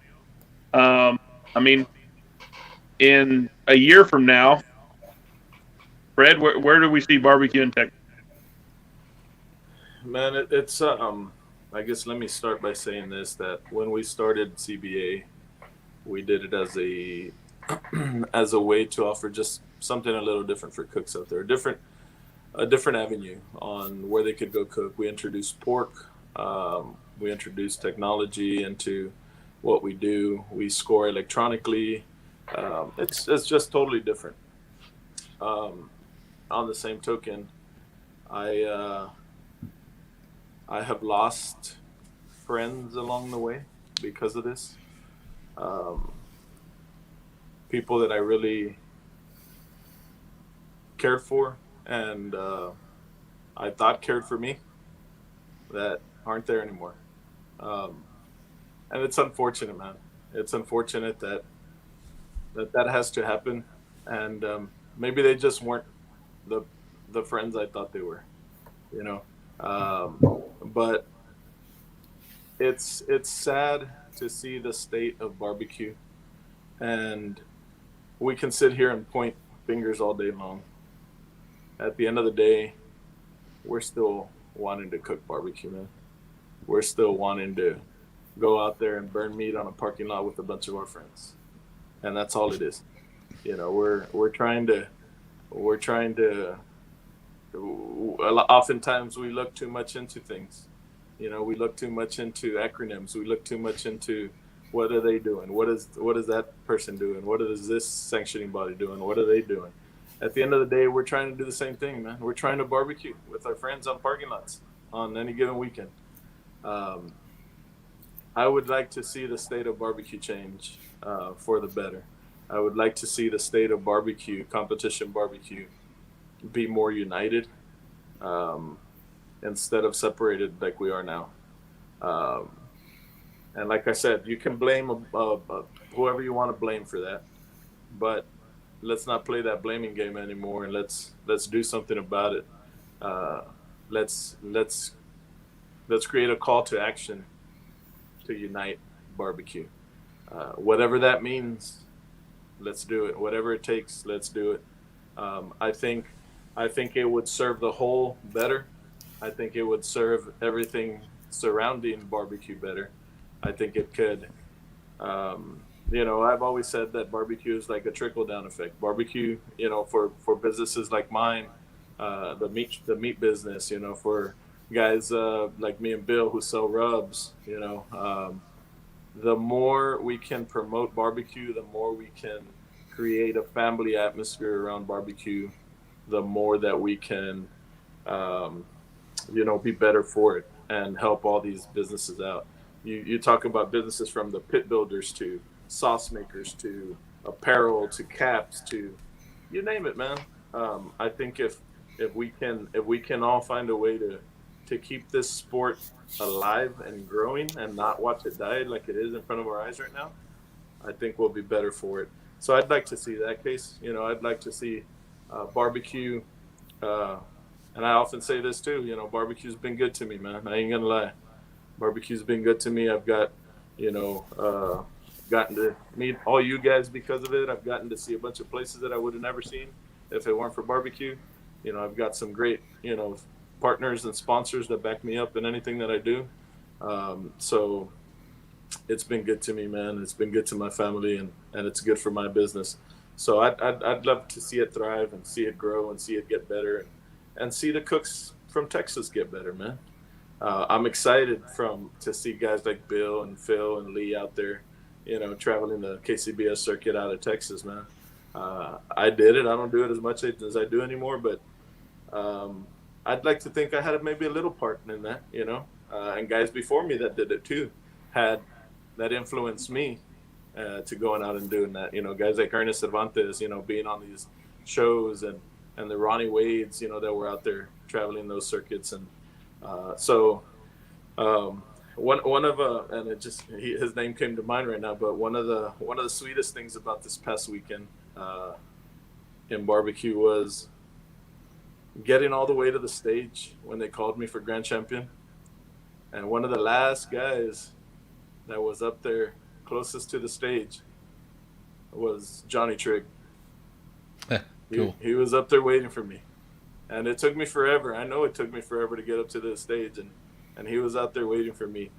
And what an ambassador he is for barbecue, man. At his age, being out there competing. He was out there competing this weekend. And just to have that guy there waiting to give me a hug and congratulate me was a memory I'll never forget. Having Mama make me one of those little box carriers that I used for the first time at San Antonio Rodeo. I might hang it up now. It's going to be a trophy. But she made me a little box carrier that she hand sews. Bill's got one too, and several other guys have them. But it was pretty cool, man. So I'd like to see that case. I'd like to see barbecue, keep growing, keep getting better, keep getting stronger. And I think it's going to take all of us to do it. It is, and a great message, man. There's a lot of people here obviously watching this because they are in barbecue and they care about the sport of barbecue. And I hate to say you said you see it dying. I don't know. I don't know where we're at on that, but I hope it's not. I do see a lot of younger cooks that are coming into the fray, like Bill Purvis, and he's not younger, but he's new.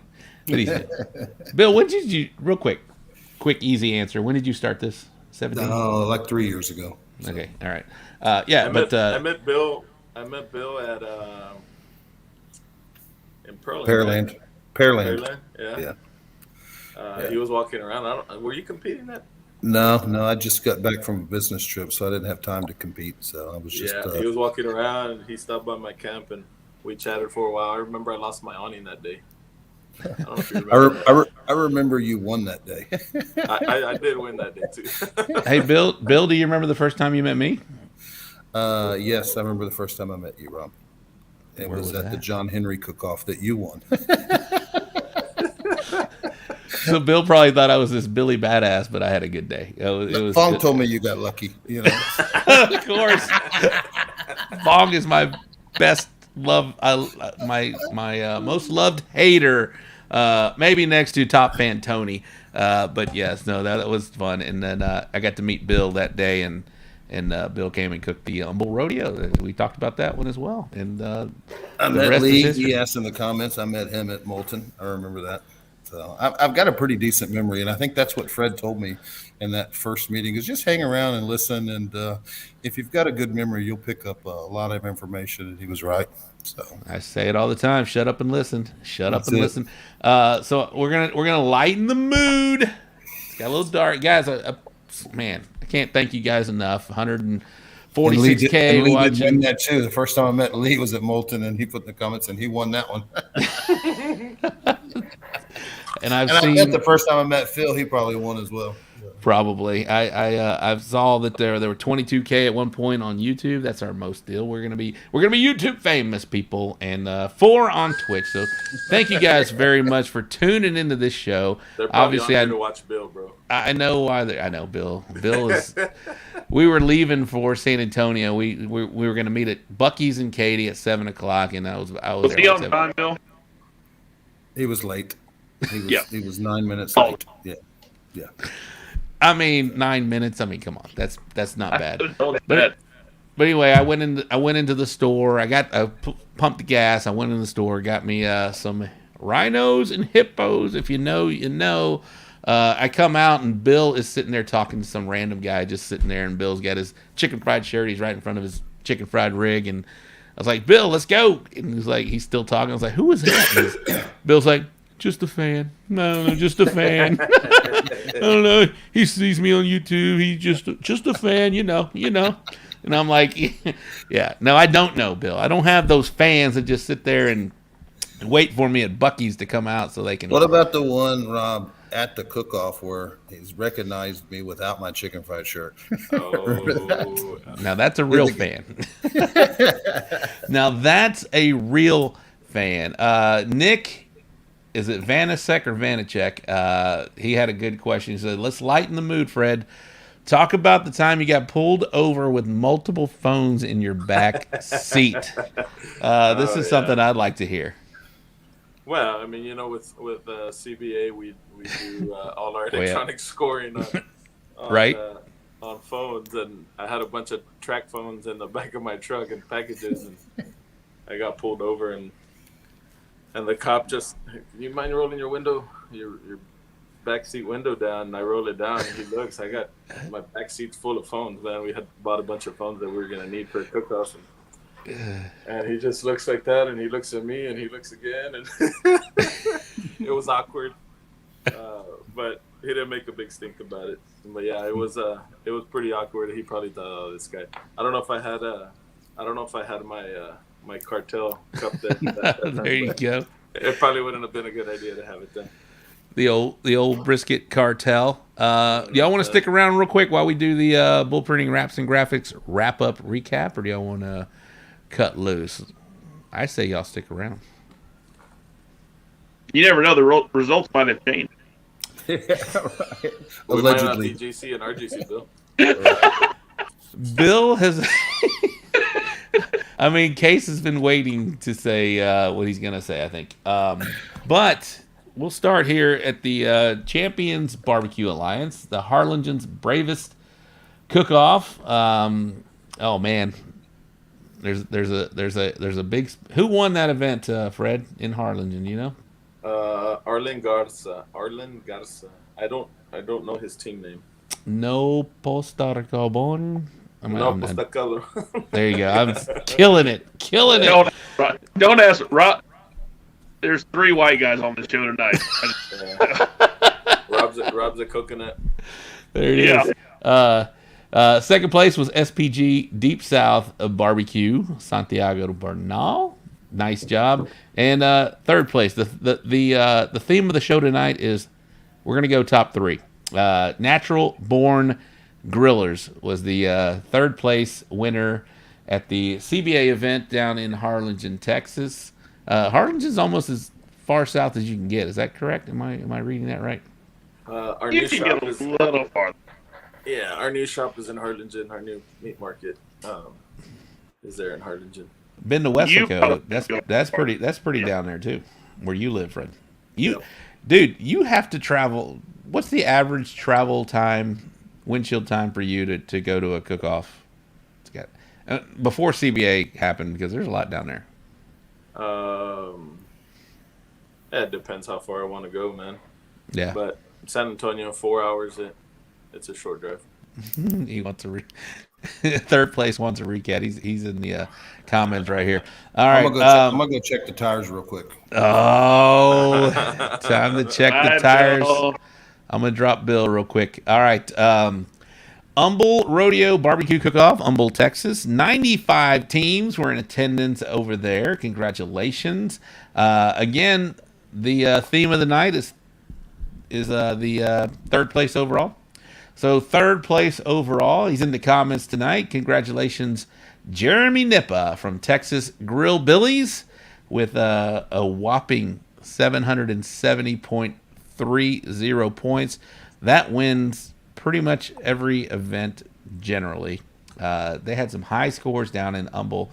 On-call cookers was Logan Clark. Congratulations. He had a 774.54. And the grand champion out in Humble was Mr. Alan Freeman from Team Chickacapow. Team Highlighter Yellow. Highlighter Yellow. Listen to this score, Fred. 784.84. That has to be the highest score for a grand champion, I believe, in our league. I say leagues. I think that's what we need to talk to be. Leagues, CBA League, IBCA League, KCBS League. All about the barbecue. Oh, never mind, I won't say that, but there you go. Okay, IBCA. There was one huge event. We talked about it. I'll wait for Fred to get back. I mean, Bill to get back. Hey, real quick before you go there, big shout out to Marco Casanova.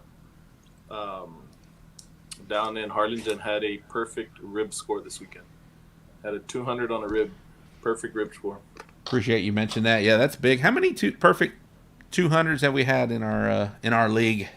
I think that makes maybe 6 200 scores. They're not many. Pretty solid. For, 70 something events that we've had so far. That's amazing. That's really solid. All right, so where were we going to the San Antonio Stock Show and Rodeo? Where's he going? I'm about to mention his name. There you go. Are you back? I'm back. Are you good? I'm not good, but I'm back. So. All right, and something this big, 298 teams. We are going to go.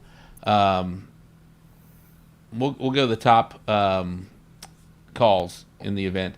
Daniel Garcia, Casanova 7 Devils River Whiskey was the top chicken call on Saturday night at the San Antonio Stock Show and Rodeo BBQ Cook-Off. The top pork spare ribs call was Mr. Fred Robles from Casanova 4 Devils River Whiskey, Rio Valley Meats. Daniel is STX Smoker out of Laredo, Texas as well. And Carlos Enriquez from Los Milagros Q Crew, was first place brisket with a huge score, 205.68. And Bill Purvis sitting there in second place for brisket, Devil's River 5. Congratulations. All right, so again, 298 teams. We're going to go, Case, what do we do for a big old event like this? Top 10. Top 10. All right, there we go. That might be hard to do. Are we sure we got the right stuff here? We have something. Okay. Did you go there, Fred? All right, top 10. Johnny Dunn, Bourbon Cowboy Cookers. Legend. Johnny Dunn was one of those guys who I saw him post earlier that he's had a couple GCs or RGCs taken back from him at some point or another as well, man. I think he's GC'd on a Tuesday as well. So. Yeah. Has he? All right. I think he has. I just want to let you know, guys, I would GC on like Thursday. It's not a big deal. If they call me and tell me Columbus, I GC Columbus on a Thursday, I'm fine with that. Yeah. All right, Eddie Tapia's in the comments. Yes, that's right. Marco Casanova, no nonsense barbecue with a perfect 200 score in ribs. Yes, give that man a brag tag. Absolutely, we do give tags for 200s here in the CBA Barbecue League. All right, so where were we? We were at 9th. Okay, let's give him Carlos Calzada first place rib in Humble. All right. Can we advance? Oh, was it rib grind? It was. I'm sure it was real having me perfecto and Blanco. We haven't even talked rubs. Had a courtesy sprinkle of some other stuff, but Case, have you figured out how we're going to give this away tonight? Nope. Can we give it to the 10th place that got knocked off in ribs? Yes, that's a great idea. I'll trade their banner. So we'll go over that in a minute. Next, we'll go there now. 10th place or 11th place rib from the San Antonio Rodeo is going to Jan Canterbury. We're going to mention her because she got a call out at San Antonio. I love Jan Canterbury, man. Good people. Big time ambassador. Has been doing it a long time. All right. 9th place overall, Jeremy Cortez, Smokin OCD. Congratulations. We had a big time KCBS cook in the house, Blaine Hunter from Porky Butts Barbecue. Congratulations. Matias Serrata from Pit Boss Smokers was in 7th place overall. 6th place overall, Rob Rocha from Bullhorn Barbecue. Allegedly. What, Case? Allegedly. Allegedly. Asterix. Allegedly. 6th place overall. 5th place overall. You know, it did sound better on Saturday, top 5. Yeah, when but, you were spreading misinformation on the internet, they're trying to stop us. There was a disclaimer, a COVID disclaimer, misinformation. Case knew something was wrong when you top 5'd it. You know. Yeah. By the way, thank you, Diane, for posting Rob's finish. That's the only way I figured it out. All right, 5th place overall, Dylan De Leon, Tejas Q. Congratulations, Dylan. Carlos Enriquez, Los Milagros Q Crew was 4th place overall. 3rd place overall, Mr. Larry Zimmerman from Dream Catchers. Congratulations, Larry. Well deserved. The reserve grand champion from the San Antonio Stock Show and Rodeo and Barbecue Cook-Off 2022, Mr. Bill Purvis from Chicken Fried Barbecue, Casanova 5, Devil's River Whiskey, and the grand champion of the evening. How come it didn't mention Casanova? I was part of Team Casanova. It says, I'm just reading what they said. The grand champion of the evening, Mr. Fred Robles from Rio Valley Meats, Casanova 4, Devil's River Whiskey. Shout out to Devil's River Whiskey.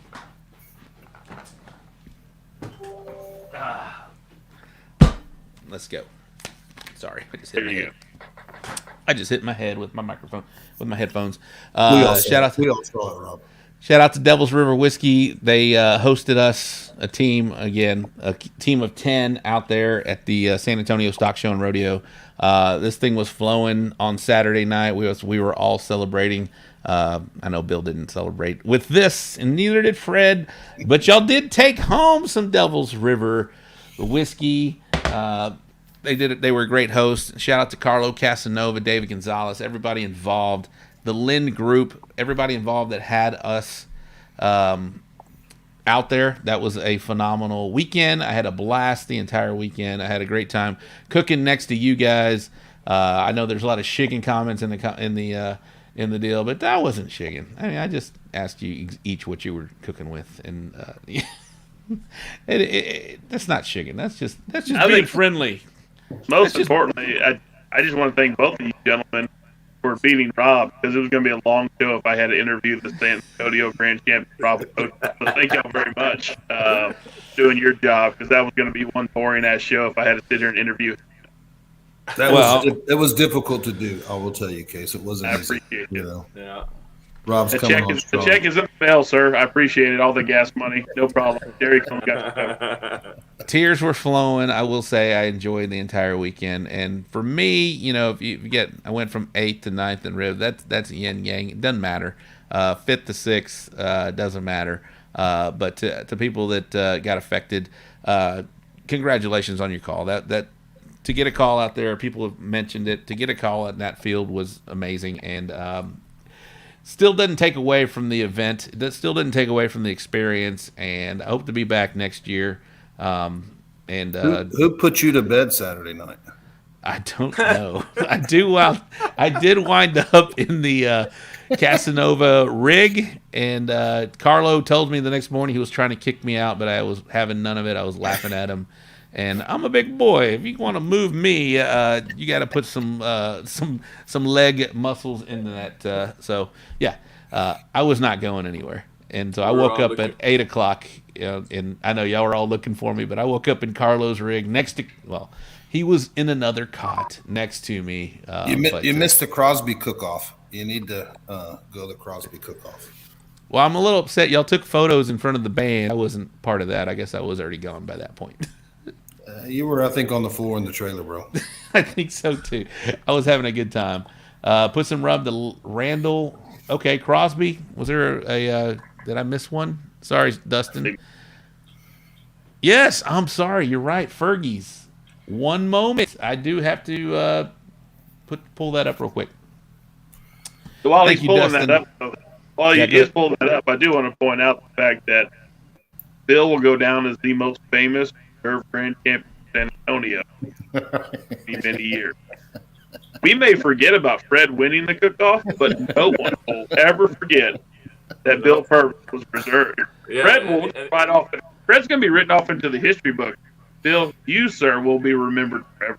Well, Fred wins everything, you know. Yeah, so, we're moving on. People are numb to Fred, his we just success, assume. you know. People are super numb to You, sir, will Fred's be the success. most known reserve grand champion in the history of that cook. My son did well. Dustin, you were in the comments. We talked about you last week, and we will definitely highlight that again, getting you and Corbin on, because that was an amazing story. You guys won first and second, or Corbin was first, Dustin was second at the Hold'em and Hit'em contest in New Caney. That was pretty amazing, and would love to get you guys on the show as well, talk about that, because that was a really feel-good story. You know, my son cooks. He's going to defend his junior grand championship at the Houston Livestock Show and Rodeo. He'll be doing that again in about 3 weeks. So I can't imagine how cool that was for you, Dustin, to experience that with your son, going first 1 and 2 at a huge contest, the Hold'em and Hit'em event in New Caney. So congratulations to you. We talked about it last week. I know y'all were on another show at the time, but we'll definitely. I do want to give you your props while you're watching right now. All right. Yes. Thank you for. You're not mad, right, Rob? You're not mad. No, I'm not mad at all. I mean, and somebody said yes. So I said Thursdays. Watch the Mama and Papa Joe's barbecue show on Thursdays on YouTube. So there's plenty of barbecue entertainment to watch Monday, Tuesday, Wednesday, Thursday, Friday. If you turn on your notifications, I like to go live from the contest. I'll go check tires. Shut up. I did. You ready to go take tires, Case? All right. All right. Here we go. Thanks, All man. right. So 31 teams you, at the Fergie's. 31 teams at the Fergie's contest in Crosby, Texas. Again, theme of the show, third place overall was Ed Foster from Nine Finger Q. That's an interesting name, Case. Tony would have a field day with that. Second place, our buddy Anthony Cateo from Light 'em Up Cookers was the reserve grand champion. It's his first reserve, too. That's his first reserve. Congratulations, Anthony. He's been cutting his chops out on the CBA trail, and congratulations going over there and hitting that big old reserve. In first place, this guy's just been tearing it up. We talked about him all the time on the show. Randall Kendrick from Hideaway Ranch Cookers, a big grand champion in Crosby, Texas. All right. Was that a qualifier? How many has he got now? I don't know. That's a good question. I do not know. I don't know if it was a state championship. All right. But I think he's got like 5 or 6, you know. Yeah, he's Anthony chiming in. Glad you're still watching, Bubba. Thank you, CBA. Helped me with consistency. Yeah, that's a big deal, brother. And congratulations on you. That's 5 for Randall, according to Dustin Stanley. 5. Yep. All right, so we're going to wrap this show up here in just a minute. But before we do, we're going to go to the Briscoe Ranch Cook-Off at the Crossroads upcoming events segment. Shout out to Wade Carpenter. Let me hide this comment. I'm sorry, one moment.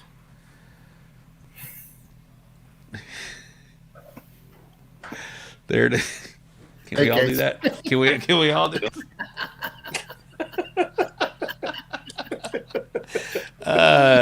15th annual Briscoe Ranch Barbecue Cook-Off at the Crossroads happening December 9th and 10th, 2022. No, wrong way. In Uvalde, Texas, guys. Y'all put this on the calendar. All of us here have cooked it. Case even has cooked it as well. It's a phenomenal event. It's happening in Uvalde, Texas in late December. There could be snow on the ground. It's happened before.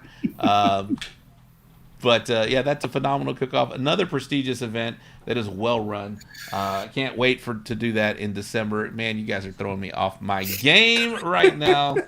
But yeah, y'all shout out to Wade Carpenter and crew, Luis Fernandez, everybody involved with the Uvalde. Oh, there it was. I was right. Cook-off at the Crossroads, the Briscoe Ranch Barbecue Cook-Off at the Crossroads. All right, so the upcoming events this weekend. A lot of weather coming through, guys. A lot of weather is coming through. Let's just do this. A lot of weather coming through. So events happening this weekend in the CBA League, the Corona Time. Day 1, Day 2, doubleheader state championship has been postponed. A lot of weather happening in the Panhandle. Not so much the Panhandle, but the Midland area. So that one has been postponed. So if you guys were planning on going out there, do not. There will not be a cook-off. So we're gonna show events.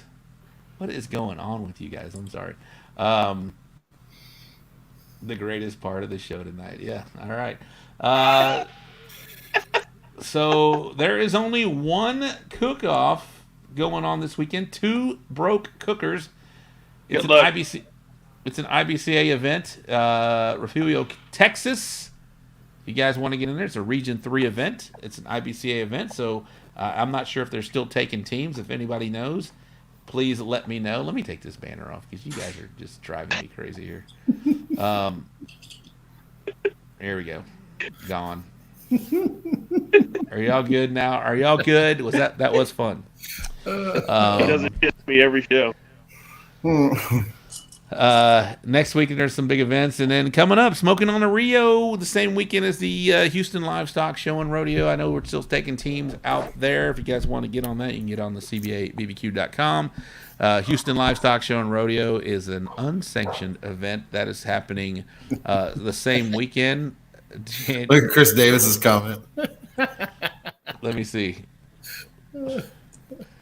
So that is happening that same weekend. If you guys are attending the Houston,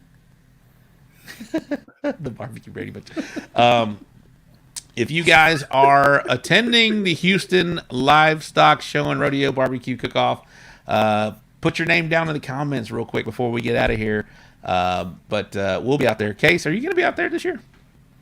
I have no idea. I've been rumored as a dessert professional chef, but I have. For what team? Ringer. I have some. My wife has been asked to be a dessert ringer. She hit a perfect at the American Royal. So apparently she's being known. She's being recruited to be a dessert ringer. We'll see if I'm that gonna happens. wait and see what the weather looks like. It's raining. I don't know. It's going to be cold or raining or beautiful. You got a chance of all 3 of those. All right, just joining Brew Cookers. All right, Justin. Maybe we'll see you out there. All right. So, guys, before we wrap this up, let's give one more shout-out to Larry Zimmerman for 3rd place overall, to Bill Purvis for Reserve Grand Champion, and, of course, Fred Robles. Let's give a shout-out to the San Antonio Stock Show and Rodeo for putting on a phenomenal event. Let's give a shout-out to the Humble Rodeo crew for putting on a phenomenal event as well. 2 prestigious events here in the state of Texas. Barbecue's alive and well, Fred. I believe that, and this show proves it. Guys, we had over 200,000 people watching tonight. this fake internet barbecue show. And I can't thank you guys enough for doing that. That means the world to both me and Case, especially to me. So thank you guys for tuning into the show. Casey, you want to, I'm sorry, before we let you, Fred, Bill, anything you want to add before we get out of here? Not for me. No, not for me. Just, congratulations Thanks for having me on the San show, Antonio. Everybody who walked in Humble, man, two great events, as Rob said. Big shout out to those guys and those companies who make it possible for me to get out there every weekend.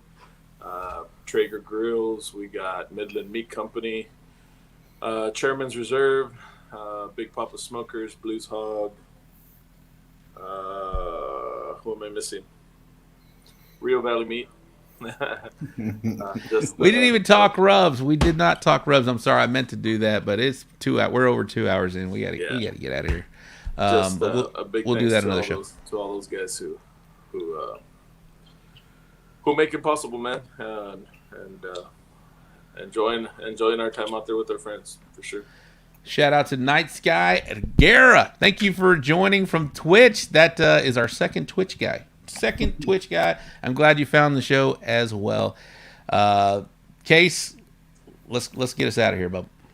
Well, I can tell you this, guys. I appreciate the conversation, and it was a tough one tonight. There was as much as the laughs and good times that we had. Congratulations to both the success. In all honesty, all three of y'all. Rob said I didn't congratulate him, so let me congratulate all three of y'all on the success of San Antonio. I think we knew coming into tonight that there was an elephant in the room, and it's not just the four of us big guys. And I appreciate that conversation. To be real honest, I hope at the end of the day that Fred and I still get along. I didn't lob any softballs at you, and it's kind of discussion that I felt like barbecue needed after what transpired, Sunday night into Tuesday and what happened. So I appreciate your honesty in the conversation, even if some of them weren't as comfortable as maybe that we wanted to, and hopefully we can just move on. And we've aired it all out, and we can get on there and burn meat in the park. Absolutely. I just want to say a big thank you to having both of you gentlemen and all the success you had. I get to talk to Rob all the time. I don't talk to y'all. So enjoy the conversation, and I think it was a conversation that the barbecue community needed to hear. That's all I have.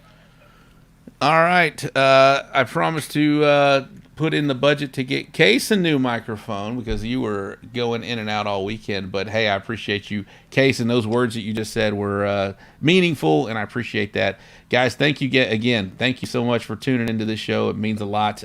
We do want to make this the best and biggest barbecue show out there on the fake interwebs. So we will continue to do that. We'll continue to be here. We'll be shooting for Wednesdays at 8 o'clock. That is our time slot. Baseball is starting again. I just went to baseball tryouts again today. Not for me, for my son, and he did phenomenal. So, guys, thank you again. We appreciate that, and all the new people that have tuned into this show. I appreciate that. Make sure you like, subscribe, follow, do all the good stuff, and that's going to wrap up the show. We were a little over 2 hours in. Fred Robles, thank you very much. Bill Purvis, thank you very much.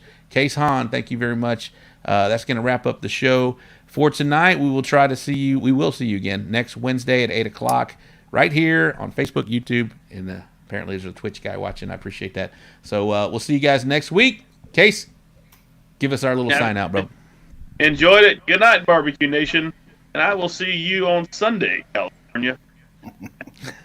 All right, guys. We're out. Late. Y'all stick around, guys.